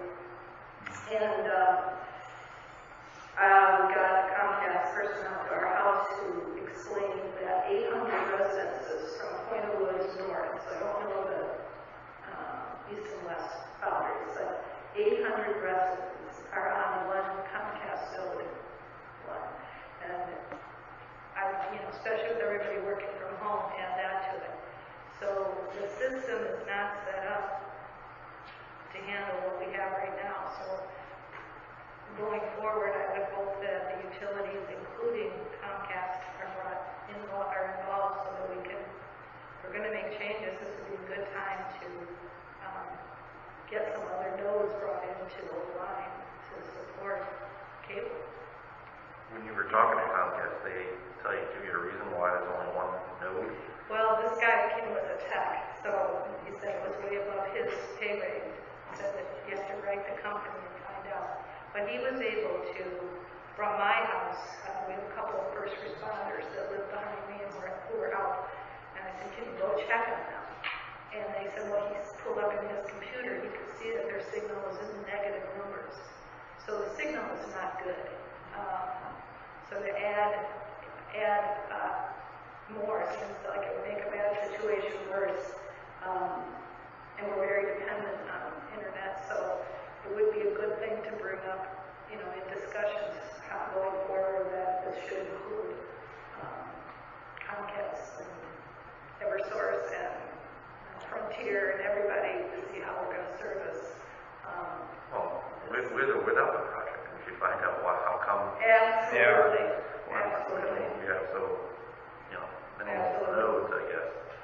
I mean, are these things quite a few, I don't know, I've never even heard of these things. Yeah, he could, I did share it with a few people, trust me, but he did say that he couldn't tell me where the node was even. So. But aren't the nodes those things with big boxes on the poles? Oh, I don't know. Because I think emergency management had dots on the map where these things are. I thought they were those large tan boxes with lights on them on the poles. So I don't know how hard it would be to I know with add emergency more. management, they just have cable or landlines that morning because they go through Comcast, and that was one of their complaints. And I guess Dave, he was going to go. This is one of the things that's going to change in the future because supposedly you get higher speeds with the Comcast cable than you do landline phone, but when there's no Comcast, there's no phone. Just like when there's no home line, there's no phone either, but they got to have something. So, Well, hopefully the it learning is. curve, have everyone informed. Yeah, absolutely. Absolutely. Okay, we now come to public comment. I'll unmute the phone here, and let's see. 99. All participants have been unmuted. Okay. So we're at the point of public comment. So are there people in the room here who would like to make a public comment? Mr. Rollins first. Yeah. Come on up closer to the speakerphone. That would be helpful, and people can hear you better. If you want to drag a chair up or something, that might work. I don't know if I'll be that long too. No, near this thing. Jack, near this. Oh, I'm sorry. Bring the chair over, yeah. This is the main thing that... Okay. Yeah. Good. Well, my name's Jack Reynolds. I live at 41 Saltier Drive. I'm here with my wife, Ann, that you've already heard from, and she has assured me that she'll be comfortable interrupting me at any point of the evening, which is part of the marriage contract, I think. So we're good. I want to thank the three of you, Chris and Tim and Mary Jo, for having the meeting live. I think our association is going to meet next week, and it's going to be virtual. And, it's just not the same. You can't get a feeling for what people are thinking, and people sometimes are hiding behind COVID. Well, I want to express my appreciation that you're doing it. I think you've all received a letter from me. I sent to Tim and been copies to everybody on the Selectmen and zoning. Our issue largely is, well, it's the whole thing that's going on with the sewers and water, and especially in relationship to Gorton Avenue, the house that we own at 306. Our son lives in it. I feel a little bit like Jerry Seinfeld. I'm not sure whether to be humorous, and I could be humorous, except it's so darn serious. What's going on with this is just incredibly painful, and I hope you can appreciate that. The association, the Old Lyme Shores, and I've been coming here since I was 9 months old, has a charter that establishes its rights. It's always referred to as private beaches, but I hope you know they're quasi-public governmental organizations. They're not private. It's not a private company. It's quasi-public. They're responsible for the FOI, the same as you. Open meeting laws, the same as you. It's a government agency, and when I pay money to them, it's a tax. It's not a club dues anymore. The things that I wanted to raise have to do with deed restrictions, and I know we've talked about that, or you've talked about that. I'd like to talk about the water staging for the water part of the program, staging for the sewer part of the program, the permanent installation of the called chemical injection or odor control or whatever you want to call it, and ultimately the role of the selectmen in the whole thing. The deed restriction, and their lawyer, the association lawyer, has called me, and I know there's an argument that Jazz J. Smith is no longer in existence and something ended in 1960. Read the deed. The deed, we bought the house years ago, and I was on the Board of Governors years ago, with full understanding that that property was protected for recreation. I can't afford the legal battle to say we're going to go fight it in court. I'm not about to fight Connecticut Water, VMS, Victor, whatever, Old Lyme Shores, I don't know, Fuss and O'Neill, all of the mechanics, all of the money is there, and as Kurt said, and I worked with him when I was on the WPCA in Old Lyme, he's an engineer. So he's giving us the engineering perspective on the whole thing, and I'm asking you to look at the human perspective of it. That house at 306 is a residence in the town of Old Lyme. It's not part of any association. All three houses are residents in the town of Old Lyme.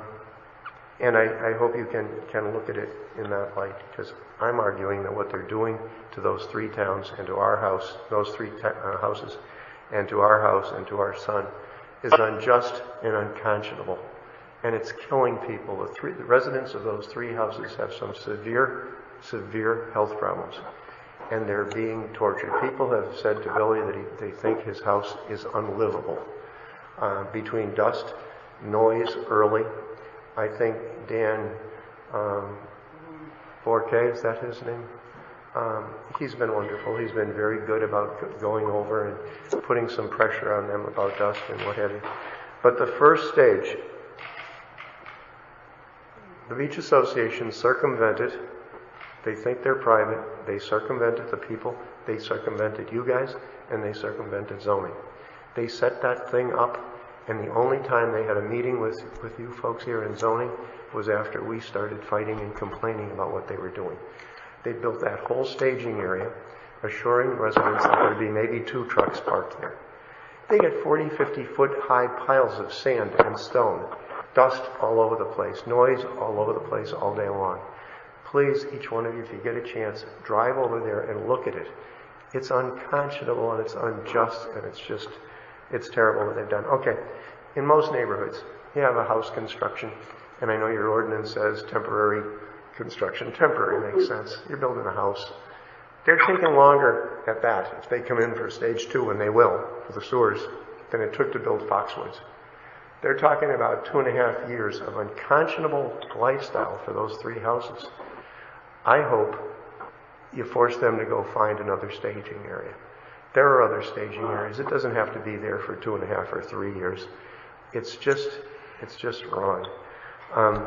But I know darn well they intend to have the sewer staging for the sewer the same place. They own the property. As I said, when I was on the Board of Governors, we were assured decades ago that that was restricted for recreation and must be kept restricted for recreation. We were assured of a lot of things, and legally, we felt those assurances were valid, and one of the reasons we bought the house.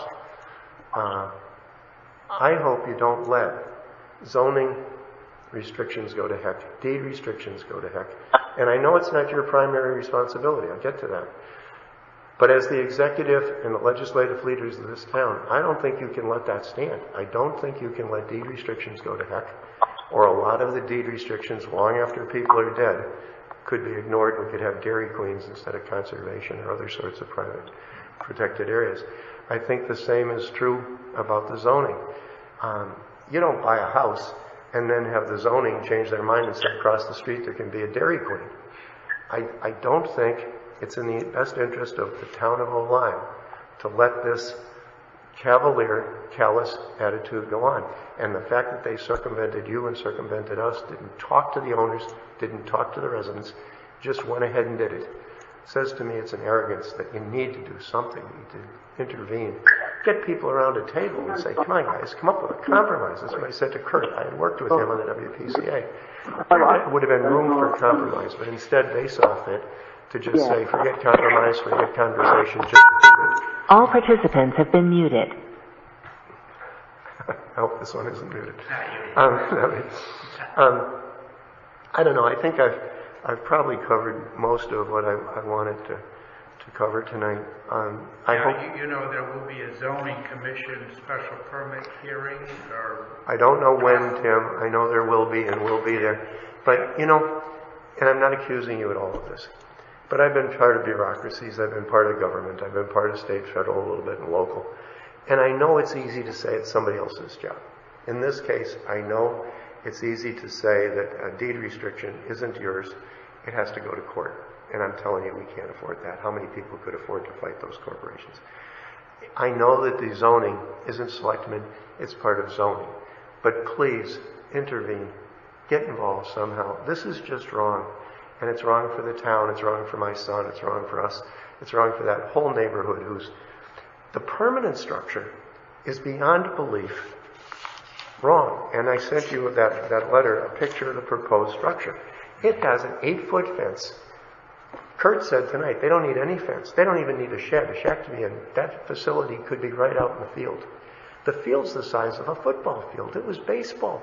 There is no reason to put an 8-foot fence right on the road facing the house that my son's in. Can you imagine in any of your houses if someone put a 6 or 8-foot fence right on the road across the street, the length of your house?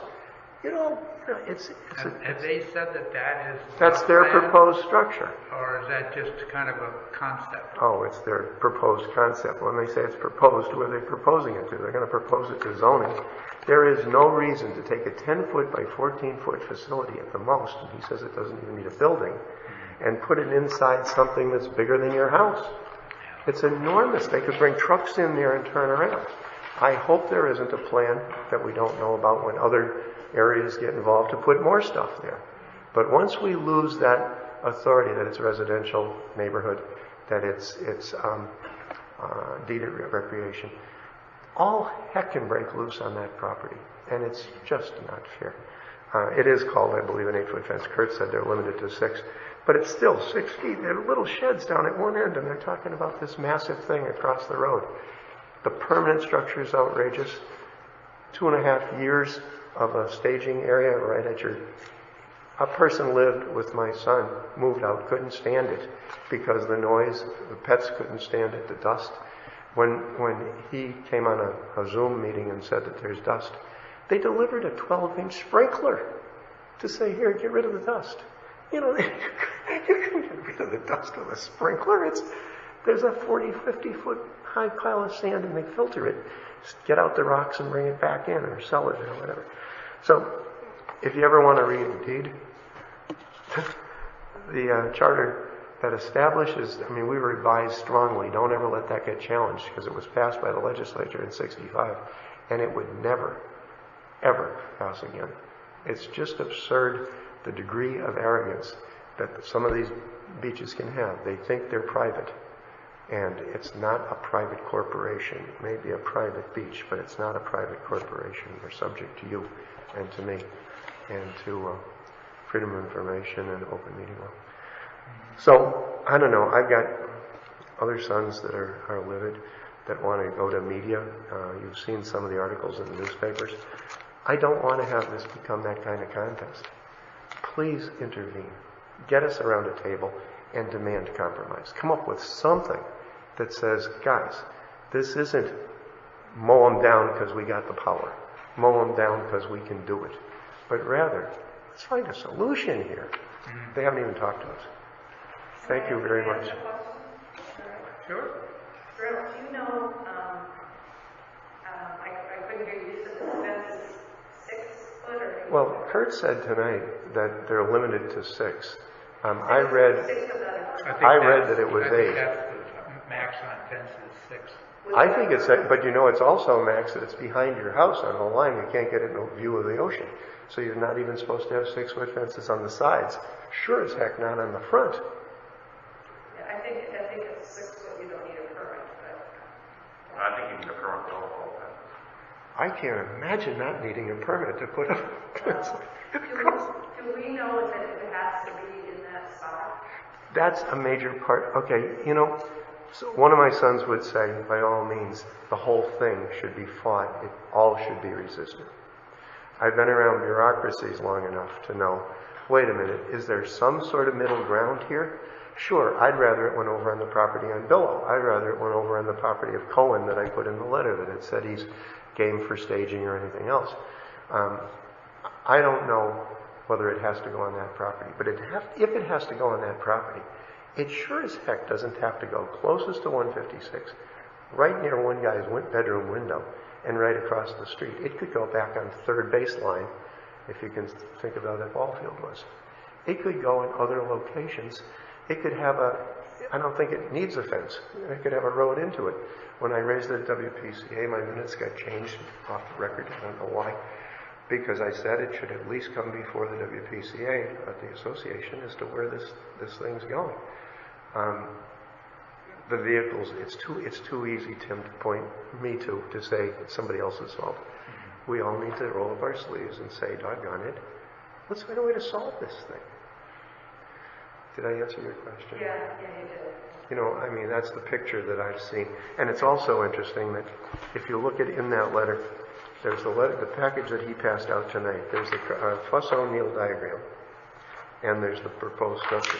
The original Fuss-O'Neill diagram that has been, I don't know whether it's approved or what, shows a picture of the small facility. It shows a picture of an enlarged 20-foot storage facility next to it, and it doesn't show the fence and all of that sort of stuff. But in general, what they need is minimal. What the association's putting in is beyond maximal. They don't need that much. It's a 10 by 14 foot shed. Everybody's got one in their backyard. Nobody puts one in their front yard, but they have it in their backyard. Now, is the second building the existing structure they have? I don't think the existing structure is anywhere near 20 feet in size. I think the existing structure is a typical small shed that someone stuck there. But I mean, the diagram shows 2 structures, so would that be all that there are? The thing that's there now wouldn't stay somewhere else on the property? I think they get rid of it. I think it's dilapidated. I think it's so been... Don't they put things like swim lines and stuff in? I think they did, and that's reasonable. That would go in. And you could call that recreational, and that might be an appropriate use. The deed, though, says the land, it used to be ball field, and it's been a soccer field. The deed says clearly, and I'll tell you, the attorney can say that it doesn't hold water anymore. I don't know. I'll tell you, Nuncio Corsinio, William and Jean Gervasio, who donated that, wrote very, very clearly in that deed, forever with existing agents changing property owners, that is to be held for recreation purposes or a beach club, a recreation clubhouse. I don't know what the law would do. I'm not a lawyer, thank God. But I think that it's just wrong. You know, it's whether or not the deed, whether town can say, guys, we bought the property based on the deed and zoning. And now suddenly zoning could waffle and let a commercial venture go in there with an 8-foot, 6-foot fence. And the deed could be, well, you got to take it to court. Well, think of the upstream battle that would be to take it to court against that money.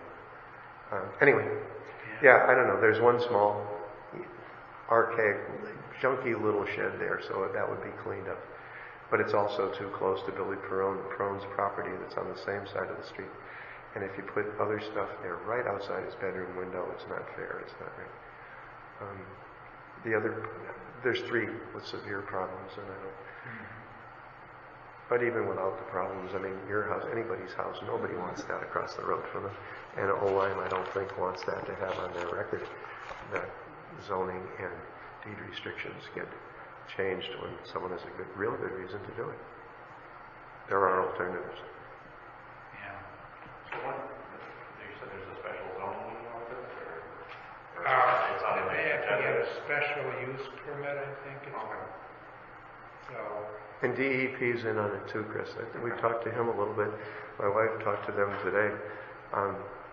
So they can use the excuse that DEP is looking at water. That lot floods. And in fact, it had, when the railroad system changed the water, changed the drainage, that lot floods frequently, and it was coming over into my son's house. That's different, I guess, than wetlands. I don't know if that's wetlands or not wetlands. I don't know if the brook behind 306 is too close to where they are, but they sure as heck could move it back 40 or 50 feet or out 40. They could move it to a different part of the land and cost a little more in pipe and a little more in driveway. I thought wetlands had ruled in favor of that. I don't know whether it's the whole property or whatever. And I don't know if they know that it's been flooding, that lot across the street has been flooding.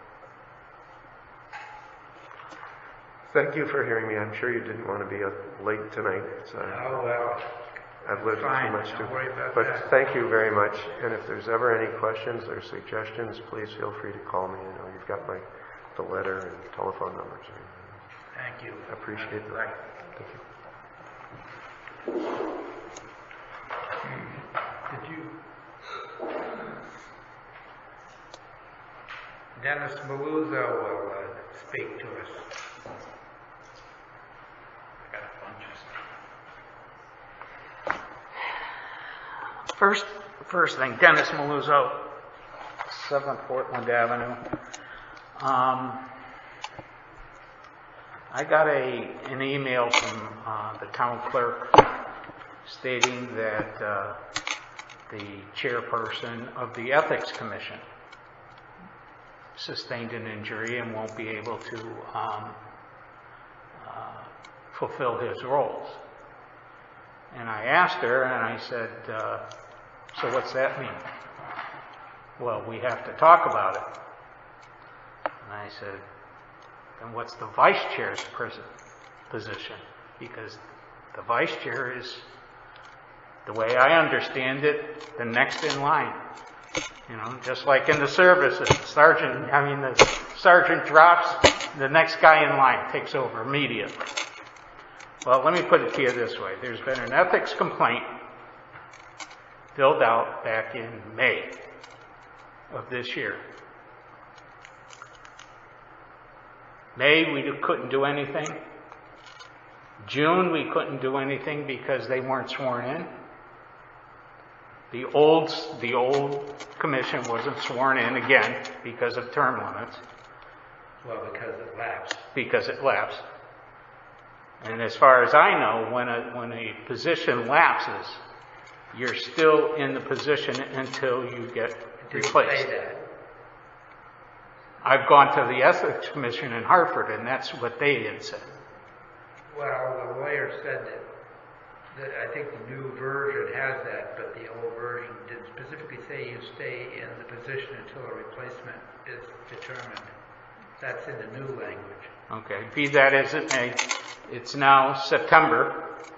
We had a meeting in July, 15 minutes, because they got sworn in June, and they had a 15-minute thing. I made a complaint. The complaint was heard. No minutes. No nothing. Was your complaint lodged in the July meeting or? It was lodged in May. In May. Yeah. There were 2 complaints last year, last August, that they didn't even know about. I don't know what's going on, but this is vital to the town. I mean, this is like stealing money from the Board of Finance. That's as bad as it gets. If a complaint is made, it's either valid or it's not valid. And if you have the evidence that it's valid, then I should be having a faster response to my questions. I understand, and I feel for Mr. Stott. You know, he was doing his best and stuff, but there's no minutes. They haven't met since. Now, that was 3 weeks ago that I got the email from town clerk. Come on, guys. It's not supposed to be like this. It's not supposed to be like this. All right? And it just so happens it's somebody that we're having a battle with. And without me mentioning his name, very easy for you to find out. It should be on your desk. Or on their desk, let's put it that way, on Ethics Commission's desk.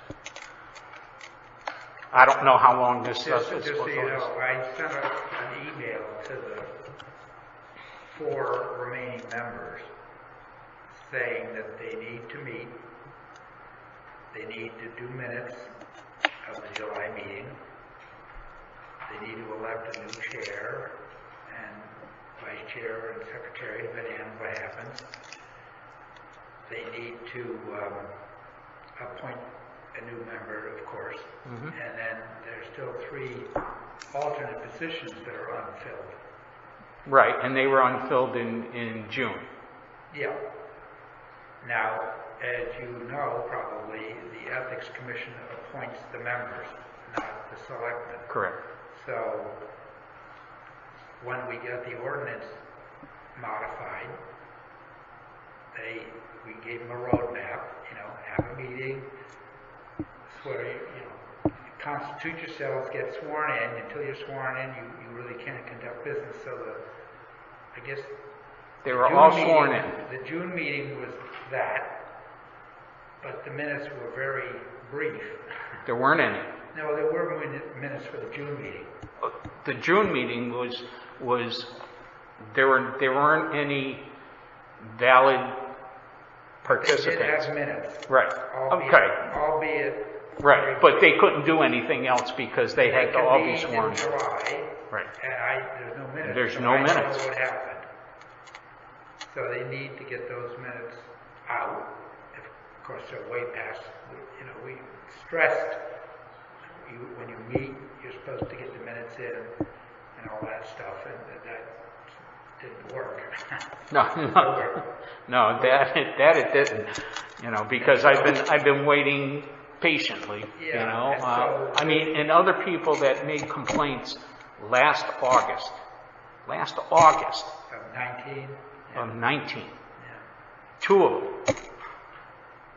They haven't gotten any response at all. And when I was here for their July meeting and I was able to speak,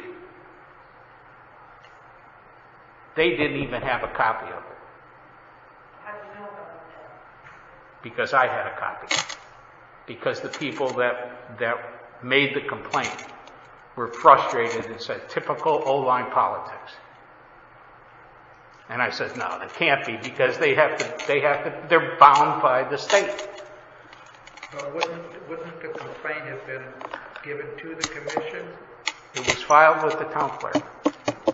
Now, August of 19, if they were in their expired status, who knows? No, they didn't. They had a meeting in February of 19. Okay, so as far as we're understood, they were still valid. Whether or not August fell into the February time frame or not, but so there's a problem that exists and it's, we don't want it to go any farther. We need to have this thing planned out because it is a gross ethics problem. In the town's ethics commission procedures, it's gross. Okay, that's one thing. Mr. Prendergast came here tonight and mentioned about the easements. If in fact the easements are that desperate, how come there's been no construction in Miami Beach, no construction in Old Colony, and the only beach area that's had construction is Old Lyme Shores? The last stop on its way to East Lyme.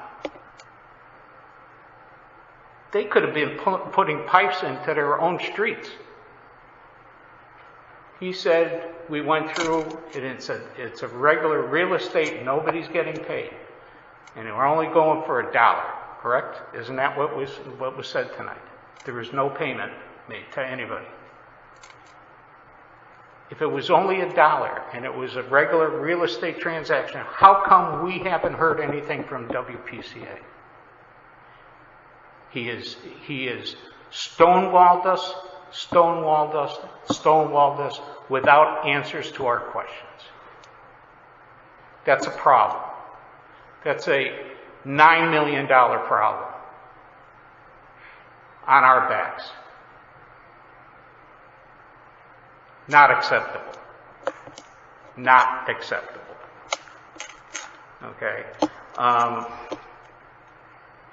This town has spent, for Garvin's testing, $48,000 over 2 years, over a year and a half, to see if they needed sewers. It was so desperate that they have testing done. Nothing's happened. The testing stopped last November. So if in fact there's no problem in Hawk's Nest, how can there be a problem in Soundview when there hasn't been testing done since 2012, 8 years ago? And it was done by Nathan Jacobson. That was the last time. We're not getting any answers. I understand they're semi-autonomous, but you're the leader. And that's what we need. We need information, because he's not giving it. And that's a problem. You heard about the sewers. One of theirs was going down 4 Mile River Road to 156 for the new development up at Hatchett's Hill. I was here for the previous presentation by the previous owners of that. Hatchett's Hill. The same questions back then are happening now. Everybody puts in a community septic system. Drill wells up there, because there's not enough water across lane to support everybody.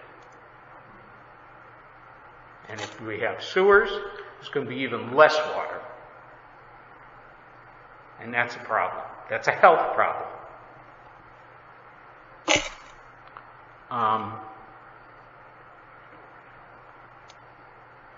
We have an appointment. We had a vacancy. Actually, not a vacancy. Mr. Nixon was presented as an alternate. Okay. He is the only one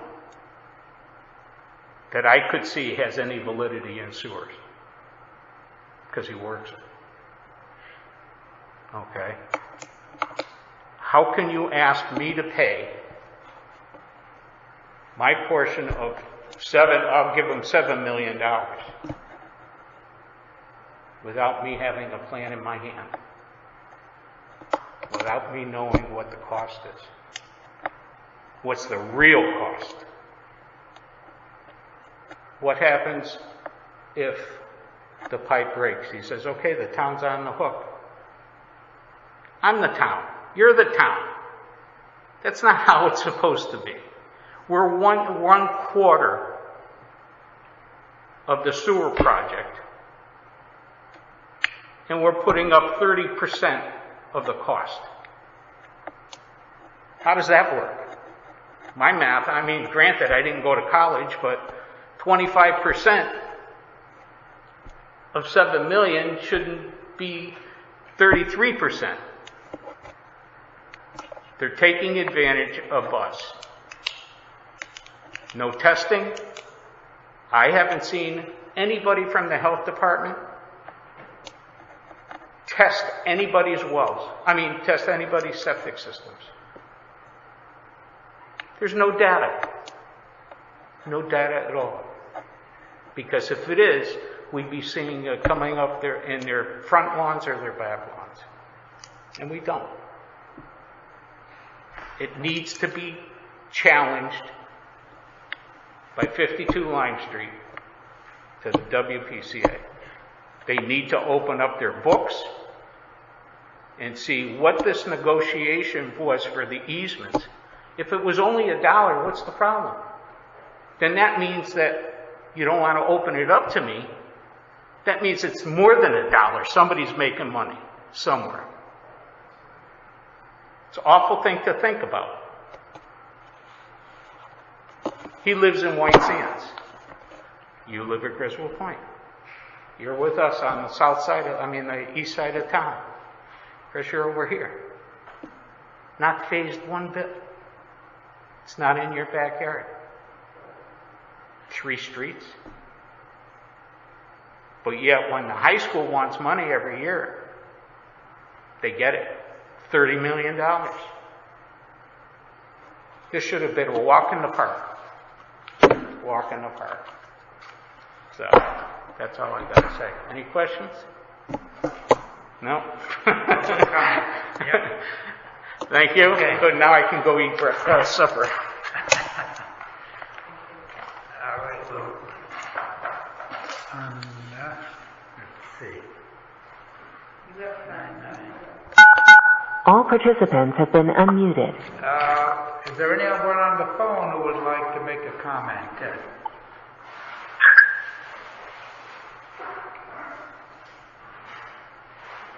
Yes, I would, if nobody else will. This is Mary Daly again.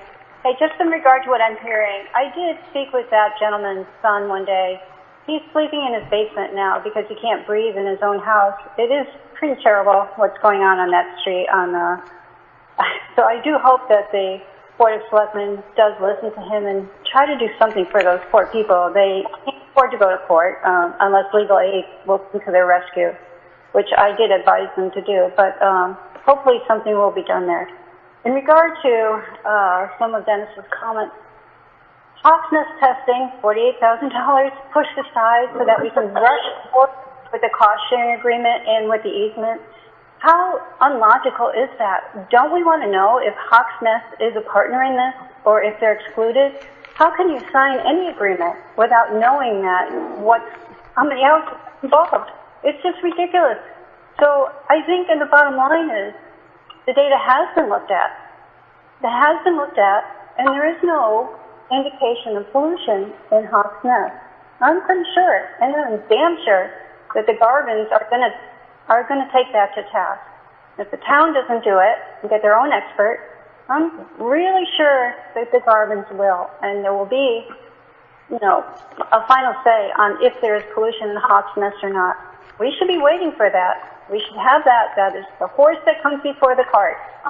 But on the other hand, if there's no pollution in Hawks Nest, that invalidates Woodward and Kern's testing, and maybe that's why the WPC is in such a rush to move this project, so that there's no question in regard to the the credibility of Woodward and Curran in their initial testing, because that would invalidate this whole project, wouldn't it? Yeah, I think so. I spent a day in your town hall researching Portland Avenue and how many offenses were reported there in your microfiche. All the information you need is right there at your fingertips. There was only one household on Portland Avenue, I think it was 15 houses, that had any kind of violation at all. Any kind of violation. And that was a simple input-output valve that needed to be corrected. Other than that, the health district did not know a single violation up and down that. So in the end, if you move forward the way the WPA is planning right now, we'll be storing houses that don't need it, that don't cause a problem. The houses along the shoreline, along West End Road, and the houses on Seaside and Hawks Nest, all of those houses that sit right on the beach, shoulder to shoulder, right next to each other, have cesspools, many of them. They will not be sewered at this point. How illogical is this project? I mean, is it really, are we doing anything? Are we cleaning up the sound, or are we just playing political football with DEP at this point? And it sounds to me we're playing political football and targeting the people in the town and area and Soundview that are least likely to hire an attorney and fight back. But you might be surprised. But anyway, that's what I needed to say. I do think that it would be due diligence on the Board of Selectmen to ensure that, one, that the Board of Ethics is functional so that they can hear the complaints that have been on hold for so long now. And two, due diligence on the Board of Selectmen to force your hand and tell the WPTA to move forward with the test data to see if Hawks Nest is a partner in this or not. And if they're not, then we do need to retest over at Soundview. It's bordering on illegal. We think that the attorneys, if we have to do that, we will. But nobody really wants to take all of this to court. It will be expensive for the town and the taxpayers. Thank you. Anyone else before we wrap it up?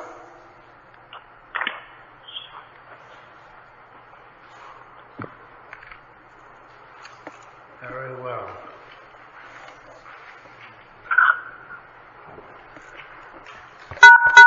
All participants have been muted. All right.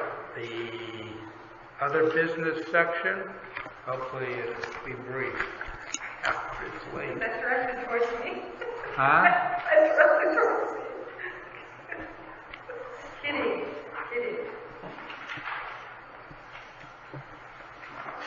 Anything? I have nothing.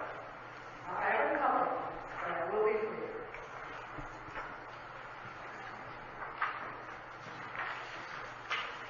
We received an email from Martha Hansen on August 25th regarding a Lafayette trail marker.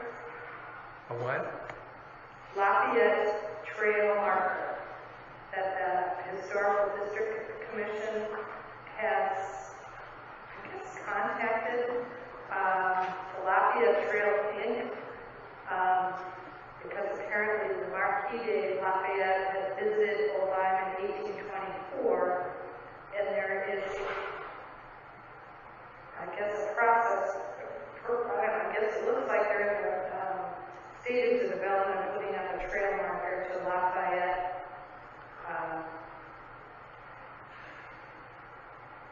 And let's see, the email said, I'm sorry, this is a couple weeks ago, the Board of Selectmen would need to approve the marker, and Tim would need to submit a letter of approval to the Lafayette Trail Organization. And she attached forms and information on it, and she'd like to speak at one of our September meetings to update us. I want to make sure that you guys saw that.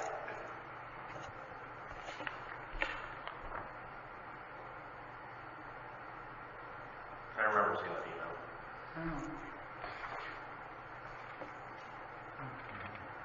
Is this an extra one? You can have it,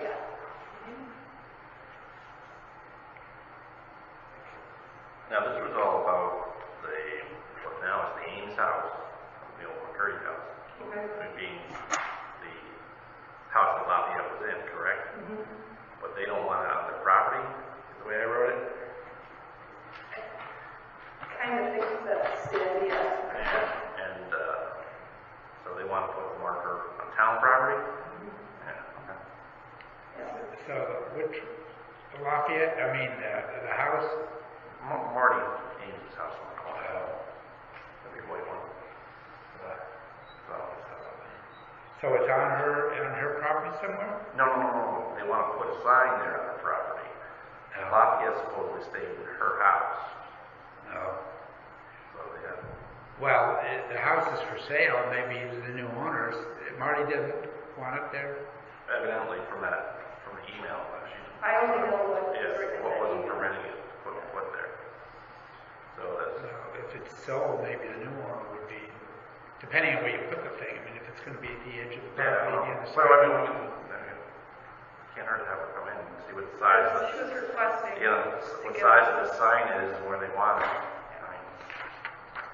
Then obviously there's other things, it's got to get approved by the historic commission, zoning, we got signs popping up everywhere now. Yeah. Yeah, so I just want to make sure it's that. And then I had asked about the broken sidewalk, Davis Road, East Falls Road. Yeah. I think we were going to look into that. I was just wondering if you had anything. Ed called DOT, and it seemed like a pretty simple matter. I have not heard specifically. I talked to Fred on the phone, and or I emailed one or the other, and so Ed said it should be a simple fix, but I haven't gotten a commitment as to when it's supposed to happen. But I just get a paving machine out there and do it.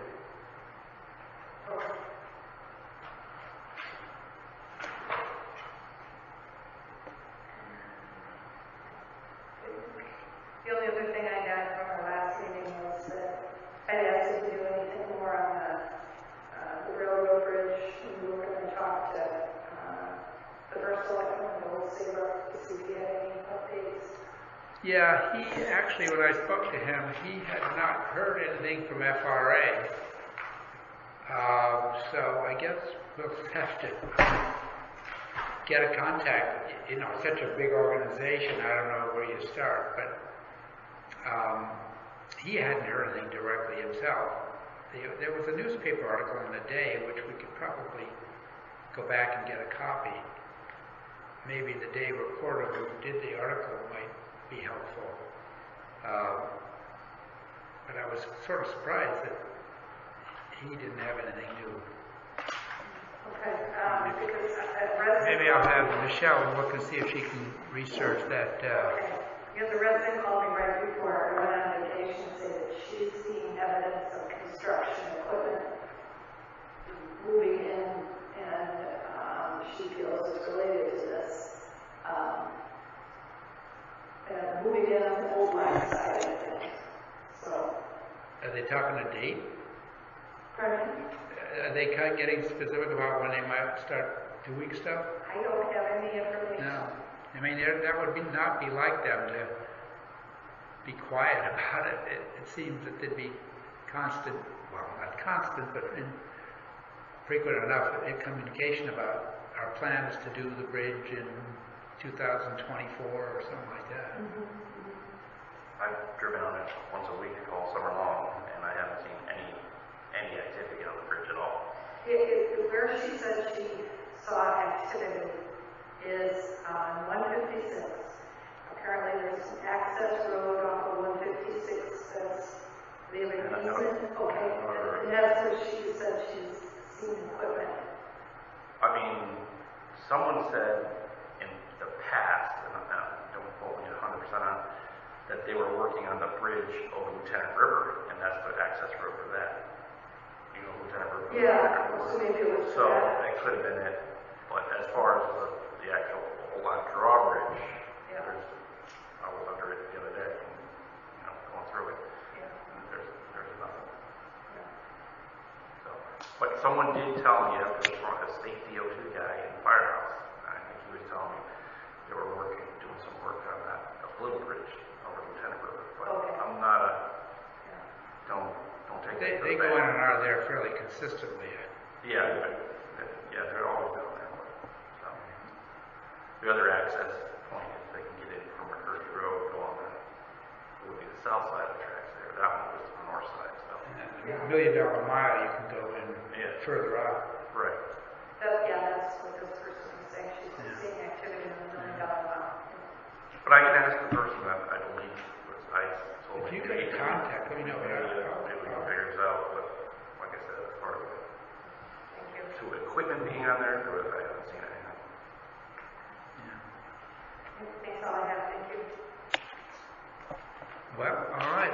That gets to be that magical time at 9:23. Make a motion to adjourn. Second. Moved and seconded. All in favor? Aye. Very good. All right, request. Can we make sure the AC works in this thing? I guess this might be the last meeting, but geez, it's hot in here tonight. Is it me? It's very warm. Well, sometimes it's so cold you almost need a coat. I don't mind putting on a coat. It's really hot today. Yeah. It's briefly it went out. 7:30 it went out. And then, What do you expect for $4 million?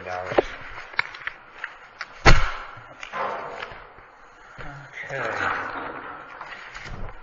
As to Mr. Reynolds, and I'm not sitting here arguing, we don't have any jurisdiction over deed restrictions, especially in the, that's his battle with a deed. And when I was